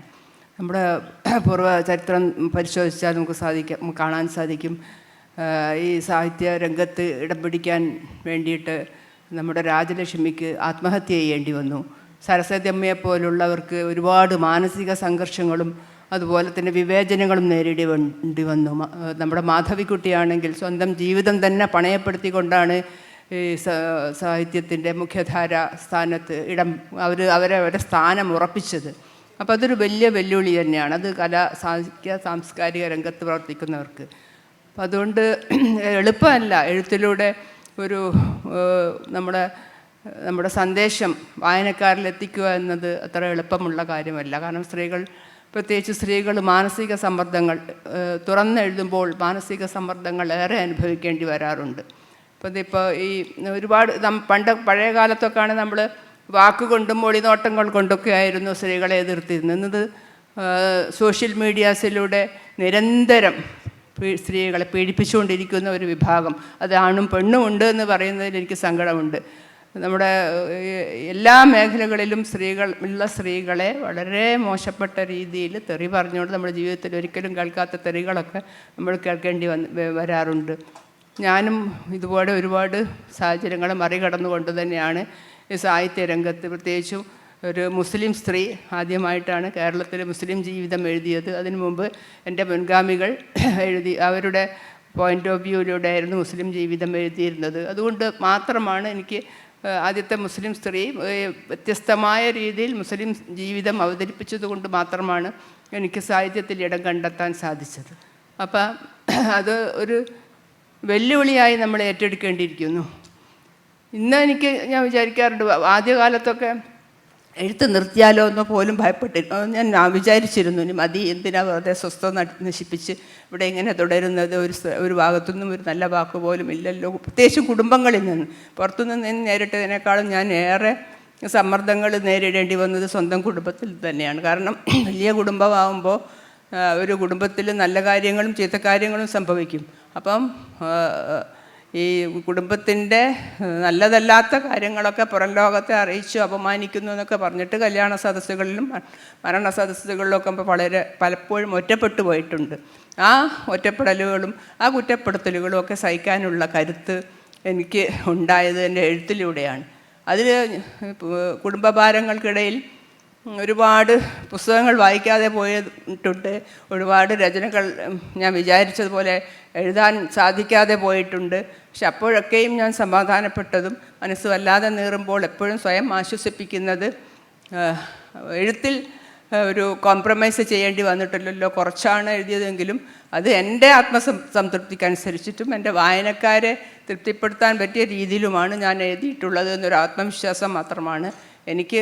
ആ ആത്മവിശ്വാസം എനിക്ക് നേടിത്തന്നത് എൻ്റെ എഴുത്ത് തന്നെയാണ്. എന്നെ സംബന്ധിച്ചെടുത്ത് പറയുകയാണെങ്കിൽ നേരത്തെ പറഞ്ഞ പോലെ അവിചാരിതമായി ആണ് സാഹിത്യ രംഗത്ത് വന്ന് പെട്ടതെങ്കിലും ഇന്ന് എനിക്ക് എൻ്റെ ജീവിതം തന്നെ എഴുത്താണ്.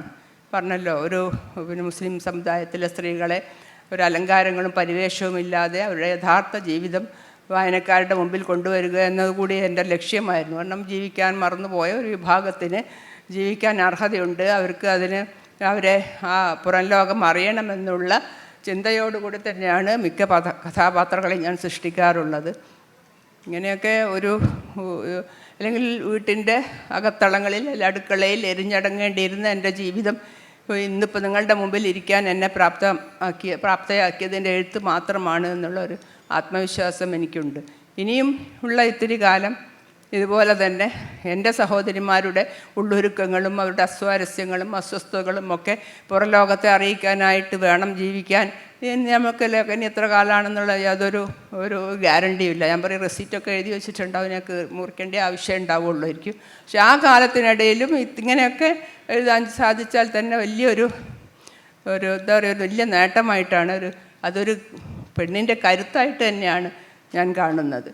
അതുകൊണ്ട് സമയം അവസാനിച്ചിരിക്കുന്നു. ഈ പരിപാടിയിൽ പങ്കെടുക്കാനും ഒരവസരം തന്നതിന് നിയമസഭ ഈ ബുക്ക് ഫെസ്റ്റ് നടത്തുന്ന പ്രവർത്തകരോടും സ്പീക്കറോടുമൊക്കെ നന്ദി ഞാൻ അറിയിക്കുകയാണ്. ആദ്യമേ അറിയിക്കേണ്ടതായിരുന്നു, ഇപ്പോഴാണ് അതിന് അവസരം കിട്ടിയത്. നേരെ ചർച്ചയിലേക്ക് പോയതുകൊണ്ട് ഔപചാരികതയിലേക്കൊന്നും പോയില്ല. കാരണം കേരളത്തിൽ മാത്രമാണ് ഇങ്ങനെയുള്ള കാര്യങ്ങളൊക്കെ നടക്കുന്നത്. അതൊരു വലിയ അഭിമാനകരമായിട്ട് തോന്നി. നിയമസഭയുടെ നേതൃത്വത്തിൽ ഒരു ബുക്ക് ഫെസ്റ്റിവൽ സംഘടിപ്പിക്കുക, അതിൽ ഇത്രയധികം ആളുകളെ പാർട്ടിസിപ്പേറ്റ് ചെയ്യിക്കുക, വരുന്നവരെയൊക്കെ തന്നെ നമ്മളെപ്പോലെയുള്ള എഴുത്തുകാരെയൊക്കെ അതേ രീതിയിൽ ആദരിച്ചുകൊണ്ടും നമ്മളെ സ്വീകരിക്കുക, സ്നേഹിക്കുക, ഇതൊക്കെ എനിക്കൊരു വലിയ കാര്യമായിട്ട് തോന്നി. എല്ലാവർക്കും എൻ്റെ അഭിനന്ദനങ്ങൾ. നന്ദി, നമസ്കാരം. സ്പീക്കർ കൂടി കേൾക്കുന്നുണ്ട്, ആരാധന സ്പീക്കർ കൂടി കേൾക്കുന്നുണ്ട്. ഇത് തുടരും എന്നുള്ളതാണ് എല്ലാവരുടെയും ആഗ്രഹവും. ഇപ്പോൾ സുഹൃത്ത് പറഞ്ഞൊരു കാര്യമാണ്, 2 കാഴ്ചയാണ് കേട്ടോ ജീവിതം എന്ന് പറയുന്നത്. ഓണത്തെക്കുറിച്ച് സംസാരിക്കാൻ പറഞ്ഞാൽ ഒരു സ്ത്രീയും പുരുഷനും സംസാരിക്കുന്നതും ഏറ്റവും കുറഞ്ഞത് അനുഭവിക്കുന്നതെങ്കിലും 2 ആയിരിക്കും. അതിൻ്റെ ഒരു കാൽപ്പനികമായ വശത്തെ കുറിച്ചായിരിക്കും, സന്തോഷങ്ങളെക്കുറിച്ചായിരിക്കും ഒരു പുരുഷന് വരുന്ന ഇമേജ് കൂടുതലും. ഇപ്പോൾ എൻ്റെ അമ്മയുടെയെങ്കിലും തലമുറയിൽ ഒരാഴ്ച മുമ്പ് തുടങ്ങുന്ന വീട്ടുപണികളും അന്ന് ഏതാണ്ട് ഉച്ചയ്ക്ക് എല്ലാവരും കഴിച്ച് എഴുന്നേറ്റ് പോയി പാത്രം കഴുകി വെക്കുന്നത് വരെയെങ്കിലുമുള്ള കഷ്ടപ്പാടുകളുടെയും ഒക്കെ ഒരു ഓണക്കാഴ്ച കൂടിയുണ്ട്. അത് 2 കാഴ്ചയാണ്, 2 അനുഭവങ്ങളുമാണ്. ശ്രീമതി ഷിബ മീർ, താങ്ങാനുള്ളൊരു കരുത്ത് എന്നുള്ള കാര്യത്തിലാണ് അതിനൊരു നേരത്തെ പറഞ്ഞതുപോലെ ഒരു കാൽപ്പനികമായ ഒരു ചന്തച്ചാർത്ത് കൂടി കൊടുക്കാറുണ്ട്. സ്ത്രീകൾക്ക് സഹിക്കാനുള്ള ശേഷിയുണ്ട്, സ്ത്രീകൾക്ക് എല്ലായിടങ്ങളിലും കൈകൾ ഓടിച്ചെത്തിക്കാനുള്ള ശേഷിയുണ്ട്, പലതരം ടാസ്കുകൾ ഒരേ സമയത്ത് ചെയ്തു തീർക്കാനുള്ള കഴിവുണ്ട് എന്നൊക്കെ പറഞ്ഞ് മഹനീയവൽക്കരിക്കുന്ന സമയത്ത് ഇല്ലാതായി പോകുന്നത് അവനവന് വേണ്ടിയുള്ള സമയം കൂടിയാണ്. നേരത്തെ അങ്ങ് തന്നെ പറഞ്ഞു, ഒരിക്കലും എന്തെങ്കിലും ഒരു ചിരിയോ ഒരു ഓണക്കോടിയോ തിരിച്ചു വാങ്ങി തരാൻ ഉണ്ടാകുമെന്ന് പോലും പ്രതീക്ഷയില്ലാത്ത കുഞ്ഞുങ്ങളെ നെഞ്ചിൽ ചേർത്ത് വെക്കുന്ന അമ്മമാരെക്കുറിച്ച്, അവർക്ക് നഷ്ടപ്പെടുന്ന അവരുടെ ജീവിതത്തിലെ ഏറ്റവും പ്രധാനപ്പെട്ട സമയം കൂടിയാണെന്ന് പോലും ചിന്തിക്കാതെയാണ് അവരത് ചെയ്യുന്നത്. അതിനേക്കാൾ മൂല്യമുള്ളതാണ് കുഞ്ഞുങ്ങൾ, അവരുടെ ആരോഗ്യം, സന്തോഷം എന്ന് ചിന്തിക്കുകയോട് ചെയ്യുന്നത്. ഇതിന് സ്ത്രീകൾക്ക് സമൂഹം തിരിച്ചു കൊടുക്കുന്നത് എന്താണ്? ഇവിടെ ഇപ്പോൾ എല്ലാവരും ഇത് തന്നെ പറഞ്ഞു.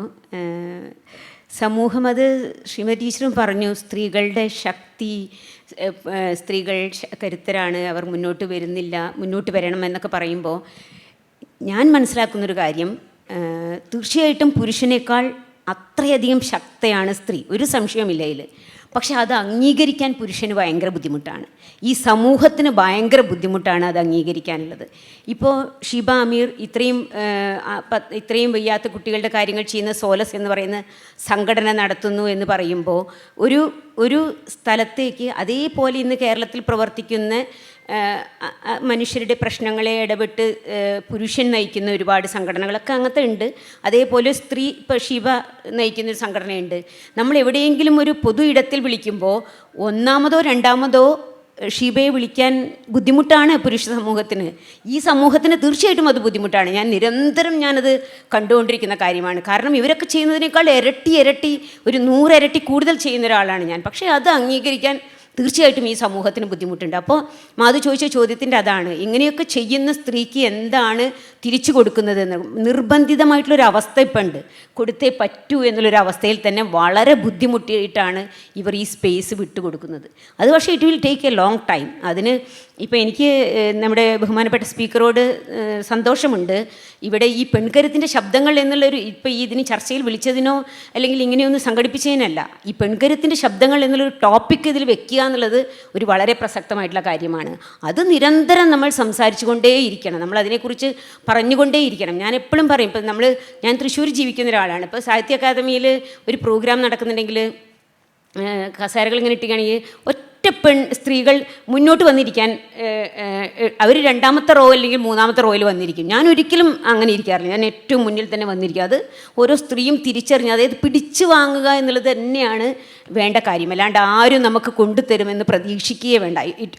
അങ്ങനെ പുരുഷ സമൂഹം അല്ലെങ്കിൽ ഇപ്പോഴത്തെ ഈ സമൂഹം ഒരു സ്ത്രീക്ക് അവരർഹിക്കുന്ന ഒരു സ്പേസ് തരണമെങ്കിൽ അത് കുറേ സമയമെടുക്കും, അത് അത്ര വേഗമൊന്നും. ഇപ്പോൾ നമുക്കറിയാലോ, നമ്മൾ 30% സംവരണം എന്ന് പറയും, അത് തുല്യ പ്രാതിനിധ്യം നൽകാൻ എത്ര ബുദ്ധിമുട്ടുണ്ട്, എത്ര സ്ഥലത്ത്, എത്ര രാഷ്ട്രീയ പാർട്ടികൾ, എത്ര സ്ഥലങ്ങളിൽ അങ്ങനെ സ്ത്രീക്ക് കൊടുക്കുന്നുണ്ട്. അപ്പോൾ ഇപ്പോൾ മാധു ചോദിച്ച ചോദ്യം വളരെ സ്പെസിഫിക് ആയിട്ടുള്ള, വളരെ അർത്ഥവത്തായിട്ടുള്ള ചോദ്യമാണ്. സ്ത്രീകൾ സഹിക്കുന്നവരാണ് എന്ന് ഒരു മഹനീയവൽക്കരിക്കാൻ വേണ്ടിയിട്ട് ആ ഒരു ക്വാളിറ്റീനെ സ്ത്രീക്ക് ചാർത്തി കൊടുക്കേണ്ട ഒരു ആവശ്യമില്ല. സ്ത്രീ അങ്ങനെയാണ്, സ്ത്രീക്ക് അതിനുള്ള കഴിവുണ്ട്. അതൊരു ബെറ്റർ ക്വാളിറ്റി ആയിട്ടാണ് ഞാൻ കാണുന്നത്. സ്ത്രീക്ക് അതൊക്കെ ചെയ്യാൻ പറ്റും. അത് വിട്ട് ഈ സഹിക്കുകയും അല്ലെ ഇതെല്ലാം ഈ സ്ത്രീകൾ സഹിച്ചത് കൊണ്ടാണ് 90% കുടുംബങ്ങളും ഇന്ന് നിലനിന്നത്. ഈ കഴിഞ്ഞ എൻ്റെയൊക്കെ കാലഘട്ടത്തിലെ 90% കുടുംബങ്ങളും ഇന്ന് നിലനിന്നത് സ്ത്രീകളുടെ സഹനം കൊണ്ട് തന്നെയാണ്. പക്ഷെ അതവരുടെ ശക്തി കുറവായിട്ട് കാണരുത്, അവർക്ക് മഹനീയമായൊരു പരിവേഷം ചാർത്തിക്കൊടുക്കലുമായിട്ട് കരുതരുത്. അത് അവരുടെ എബിലിറ്റിയാണ്. ഇപ്പോൾ എന്നെ സംബന്ധിച്ചിടത്തോളം, ഇപ്പോൾ പേഴ്സണലി പറയുകയാണെന്നുണ്ടെങ്കിൽ, ഞാനിപ്പോൾ ഇത്രയും കാര്യങ്ങൾ ചെയ്തത്, അനു പറഞ്ഞൊരു കാര്യത്തിനോട് എനിക്ക് ചെറുതായിട്ട് വിയോജിക്കണം. അതായത് എല്ലാ സ്ത്രീകളുടെ പിന്നിലും പുരുഷന്മാരില്ല, പുരുഷന്മാരെ സപ്പോർട്ട് ഉണ്ടാവും എന്ന് അനു പറഞ്ഞു. അതിന് ഞാൻ ശക്തമായിട്ട് നിഷേധിക്കുകയാണ്. 50% സ്ത്രീകൾ മുന്നോട്ട് വന്നിട്ടുണ്ടെങ്കിൽ, ഇപ്പം ഞാൻ പറഞ്ഞ ഞങ്ങളുടെ 5000 കുട്ടികളുടെ 2500 കുട്ടികളുടെ അമ്മമാർ ജീവിക്കുന്നത് ഒരു പുരുഷൻ്റെ 0% പോലും പിന്തുണയില്ലാതെയാണ്. അതേപോലെ തന്നെ സമൂഹത്തിൽ മുന്നോട്ട് വന്നിട്ടുള്ള 50% ആളുകളുടെയും സ്ത്രീകളുടെയും പുരുഷൻ്റെ 0% പോലും പിന്തുണയില്ലാതെയാണ് അവർ മുന്നോട്ട് വന്നിട്ടുള്ളത്. അതിപ്പോൾ കുറച്ച് നാൾ മുമ്പ് അക്കാദമിയിൽ ഒരു പ്രോഗ്രാം നടക്കുന്ന സമയത്ത് ഒരു വലിയ പ്രശസ്തനായിട്ടുള്ള ഒരാൾ പ്രസംഗിക്കുകയായിരുന്നു. ഷീബ അമീർ ഇങ്ങനെ ചെയ്തു, അങ്ങനെ ചെയ്തു, അവരുടെ ഹസ്ബൻഡ് ഇവിടെ ഇരിക്കുന്നുണ്ട്, അവരെ അംഗീകരിക്കാതെ വയ്യ, അവരുടെ കൂടി സഹായം കൊണ്ടാണ്, അവരുടെ കൂടി പിന്തുണ കൊണ്ടാണെന്ന്. എനിക്ക് നിവൃത്തിയില്ലാതെ എനിക്ക് ആ സ്റ്റേജിൽ തന്നെ കയറി നിന്ന് പറയേണ്ടി വന്നു. അതായത് ആ അക്കാദമി നിറഞ്ഞിരിക്കുന്ന ആ ഒരു വേദിയിൽ ദയവ് ചെയ്ത് നിങ്ങളാ പറഞ്ഞതിനെ പിൻവലിക്കണം. 1% പോലും ഒരു ഭർത്താവിൻ്റെ സഹായമില്ലാതെയാണ് ഷീബ അത് ചെയ്തത്, പുരുഷൻ്റെ സഹായമില്ലാതെയാണ് ഷീബ അത് ചെയ്തതെന്ന് പറയേണ്ടി വന്നു. ദാറ്റ് മീൻസ് അപ്പോഴും ഒരു സ്ത്രീക്ക് പിന്നാലെ ഇങ്ങനെയൊന്ന് ചാർത്തി കൊടുക്കുക എന്നുള്ളതാണ് പുരുഷൻ ഇന്നത്തെ സമൂഹത്തിൻ്റെ ഒരവസ്ഥ.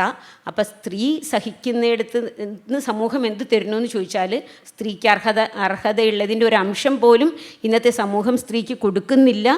സ്ത്രീയുടെ അടുത്ത് നിന്ന് എന്തെങ്കിലും ഒരു വീഴ്ചയുണ്ടെങ്കിൽ അതിനെ ഉയർത്തി കാണിക്കാൻ വേണ്ടിയിട്ടാണ് സമൂഹത്തിൻ്റെ തൃഷ്ണയുള്ളത്.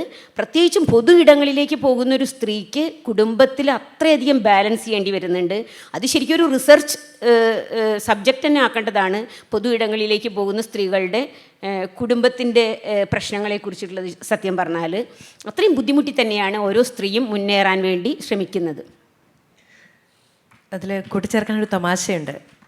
സാധാരണഗതിയിൽ ഈ എന്തെങ്കിലും വാർത്തകളൊക്കെ അവതരിപ്പിച്ചതിന് ശേഷമുള്ള യൂട്യൂബ് കമൻറ്റ് നോക്കാനുള്ള ആത്മധൈര്യം എനിക്ക് ഈ നിമിഷവുമില്ല. ചിലരെങ്കിലും ഇപ്പോൾ ക്രോപ്പ് ചെയ്ത് അയച്ചു തരും. അതിലുള്ള ഏറ്റവും വലിയ സഹതാപ പ്രകടനം എൻ്റെ ഭർത്താവിനോടാണ്. ഈ നീളമുള്ള നാക്ക് വെച്ച് എങ്ങനെയാണോ പാവപ്പെട്ട മനുഷ്യൻ ഈ പെൺകുട്ടിയെ സഹിക്കുന്നത് എന്നൊക്കെ. അത്രയുമേൽ ആത്മാർത്ഥതയുണ്ട് സമൂഹത്തിന്.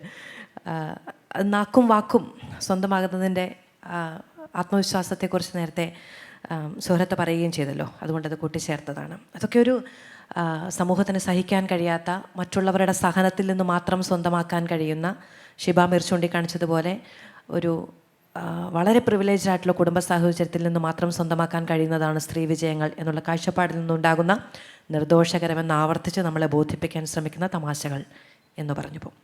തമാശകളെന്നല്ല കേട്ടോ, തമാശകളാണെന്ന് ബോധിപ്പിക്കാൻ ശ്രമിക്കുന്ന കാര്യങ്ങൾ. ഡോക്ടർ അനു ഗോപിനാഥ്, എന്താ ഒരു ഞെട്ടൽ? എന്താണ് ചോദിക്കാൻ വരുന്നത് എന്നാണോ? ശരി, ഇപ്പോൾ ധാരാളം പെൺകുട്ടികളെ കൂടുതലായും ഈ പറയുന്ന പരീക്ഷണങ്ങളുടെ, യാത്രകളുടെ, പഠനത്തിൻ്റെ ഒക്കെ ഭാഗമാക്കാൻ ശ്രമിക്കുന്നു എന്ന് പറയുന്നു. അവർ പങ്കുവയ്ക്കുന്ന ആശങ്കകളുണ്ടോ? ഈ വഴി പോയാൽ എവിടെ എത്തുമെന്നൊരാശങ്ക ഇപ്പോഴും പഠിച്ചു വരുന്ന നമ്മുടെ കുട്ടികൾക്കുമുണ്ടോ? ഞാൻ ആദ്യം തന്നെ ഷീബ മാമിൻ്റെ ഇതിനൊരു ക്ലാരിഫിക്കേഷൻ തരാം. ഞാൻ പറഞ്ഞു വന്നത് ഞാൻ ജീവിതത്തിൽ കണ്ട എല്ലാ പുരുഷന്മാരും എന്നെ സപ്പോർട്ട് ചെയ്തു എന്നുള്ളതല്ല. ഞാൻ ഈ കോഴ്സ് എടുക്കാനുള്ള ഒരു കാരണം മാത്രമാണ് ഞാൻ അവിടെ പറഞ്ഞത്. അതിനുശേഷം ഞാൻ ജീവിതത്തിൽ കണ്ട ഒരു 90% പുരുഷന്മാരും കാലിൽ പിടിച്ച് വലിച്ചിടാനേ നോക്കിയിട്ടുള്ളൂ. അതായത് ഞാൻ അതുകൊണ്ടാണ് ഞാൻ പ്രത്യേകം അത് എടുത്തു പറഞ്ഞത്. ഒരു സ്ത്രീകൾ മാത്രമുള്ള ഒരു സ്ഥാപനത്തിൽ നിന്ന് ഒരു യൂണിവേഴ്സിറ്റിയിലേക്ക് വന്നപ്പോൾ എനിക്ക് അനുഭവിക്കേണ്ടി വന്ന ഫ്രസ്ട്രേഷൻസ്, എനിക്ക് അനുഭവിക്കേണ്ടി വന്ന ഒരുപാട് പ്രത്യേകിച്ച് ഓഷ്യനോഗ്രഫി പോലെയുള്ള, അതായത് കടലിൽ പോകുന്ന അല്ലെങ്കിൽ മാസങ്ങളോളം വീട്ടിൽ നിന്ന് വിട്ടുനിന്ന് ഈ ആർട്ടിക് പോലെയുള്ള 10-40 ദിവസം കുടുംബത്ത് കയറാതെ അവിടെ പോയി റിസർച്ച് ചെയ്യുന്ന പെണ്ണുങ്ങൾ എന്നൊക്കെ പറയുമ്പോൾ സത്യത്തിൽ നമ്മുടെ സമൂഹത്തിന് അത്ര നല്ല കാഴ്ചപ്പാടൊന്നുമല്ല. അതും കൂടെ നമ്മൾ മനസ്സിലാക്കണം.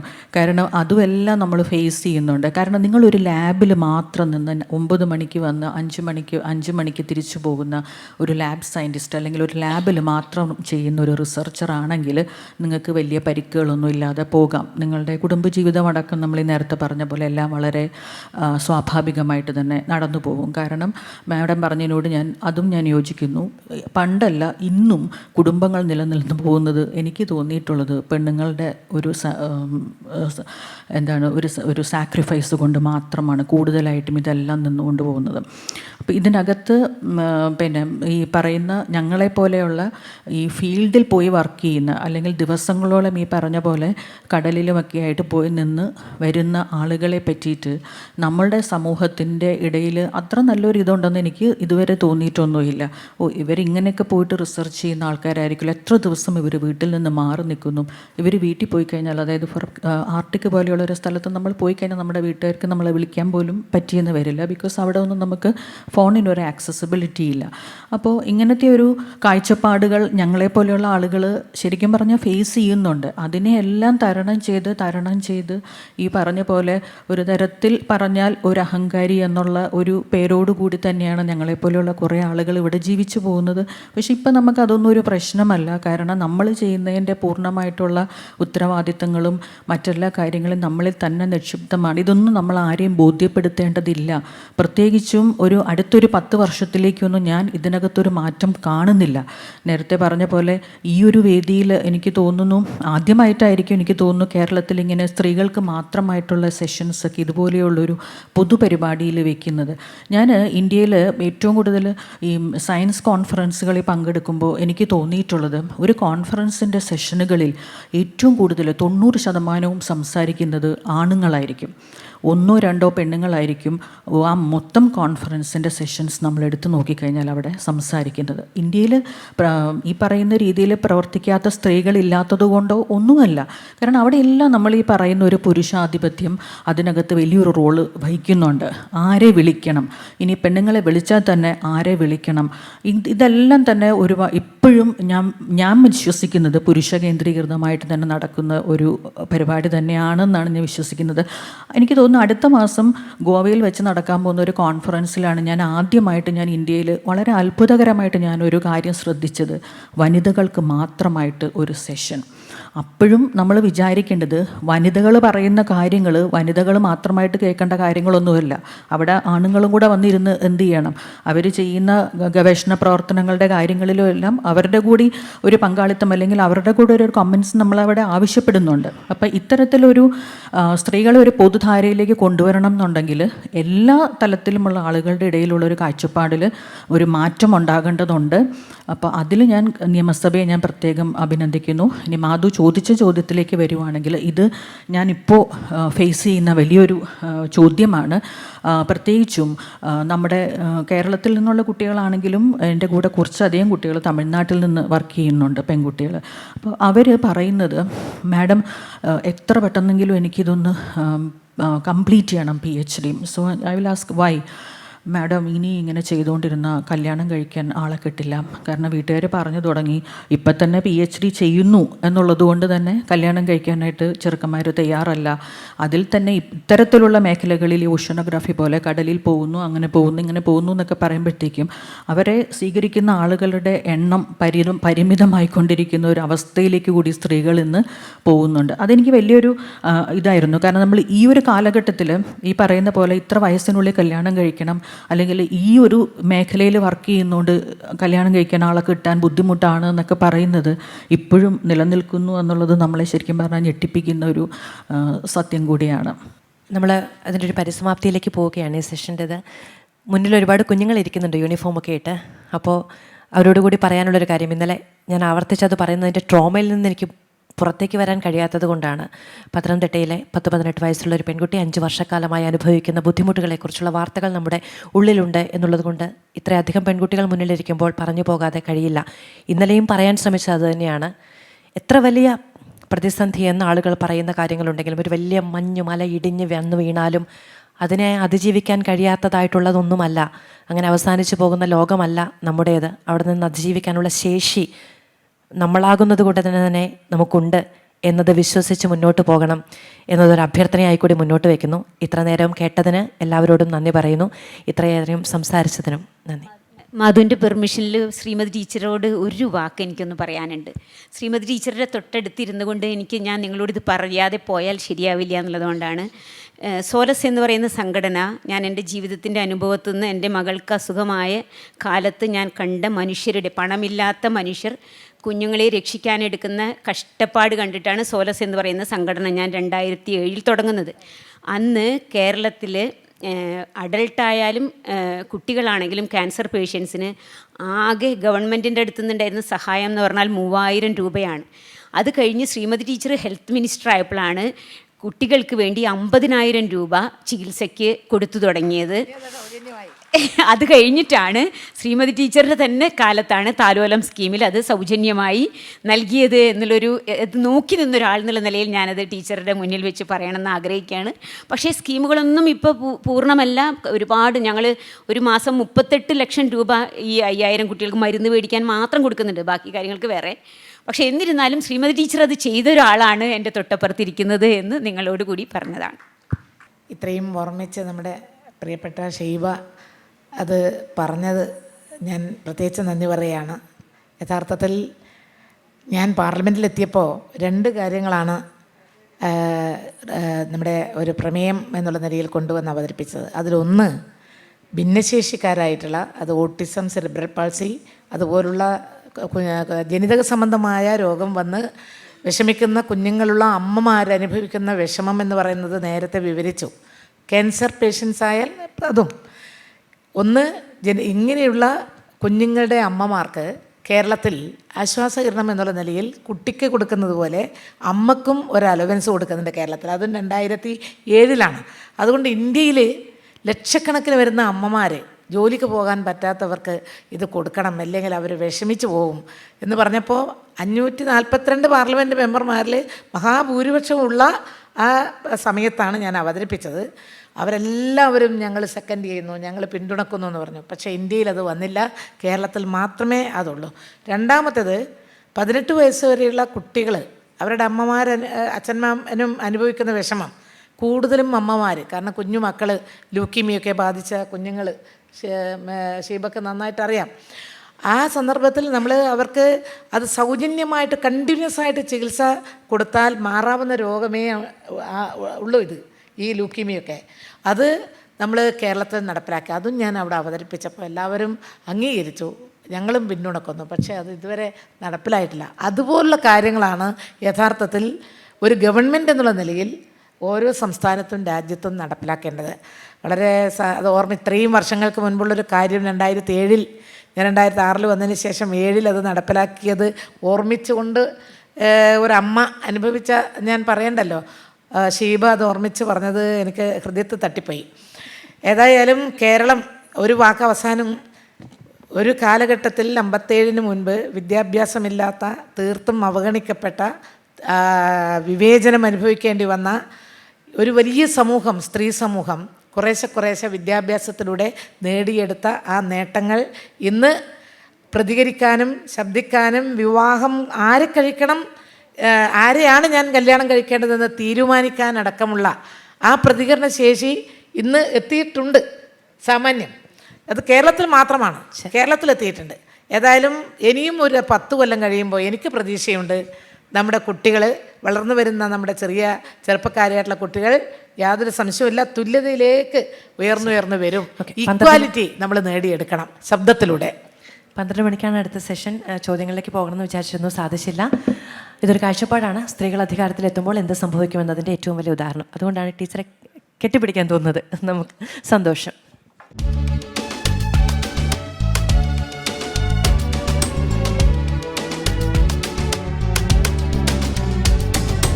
ഇറങ്ങുന്നു മനമുയർന്നു, തമസകറ്റുന്ന നറു വെളിച്ചം നിറയ്ക്കുന്നു, തിരി കൊളുത്തുന്നു അക്ഷര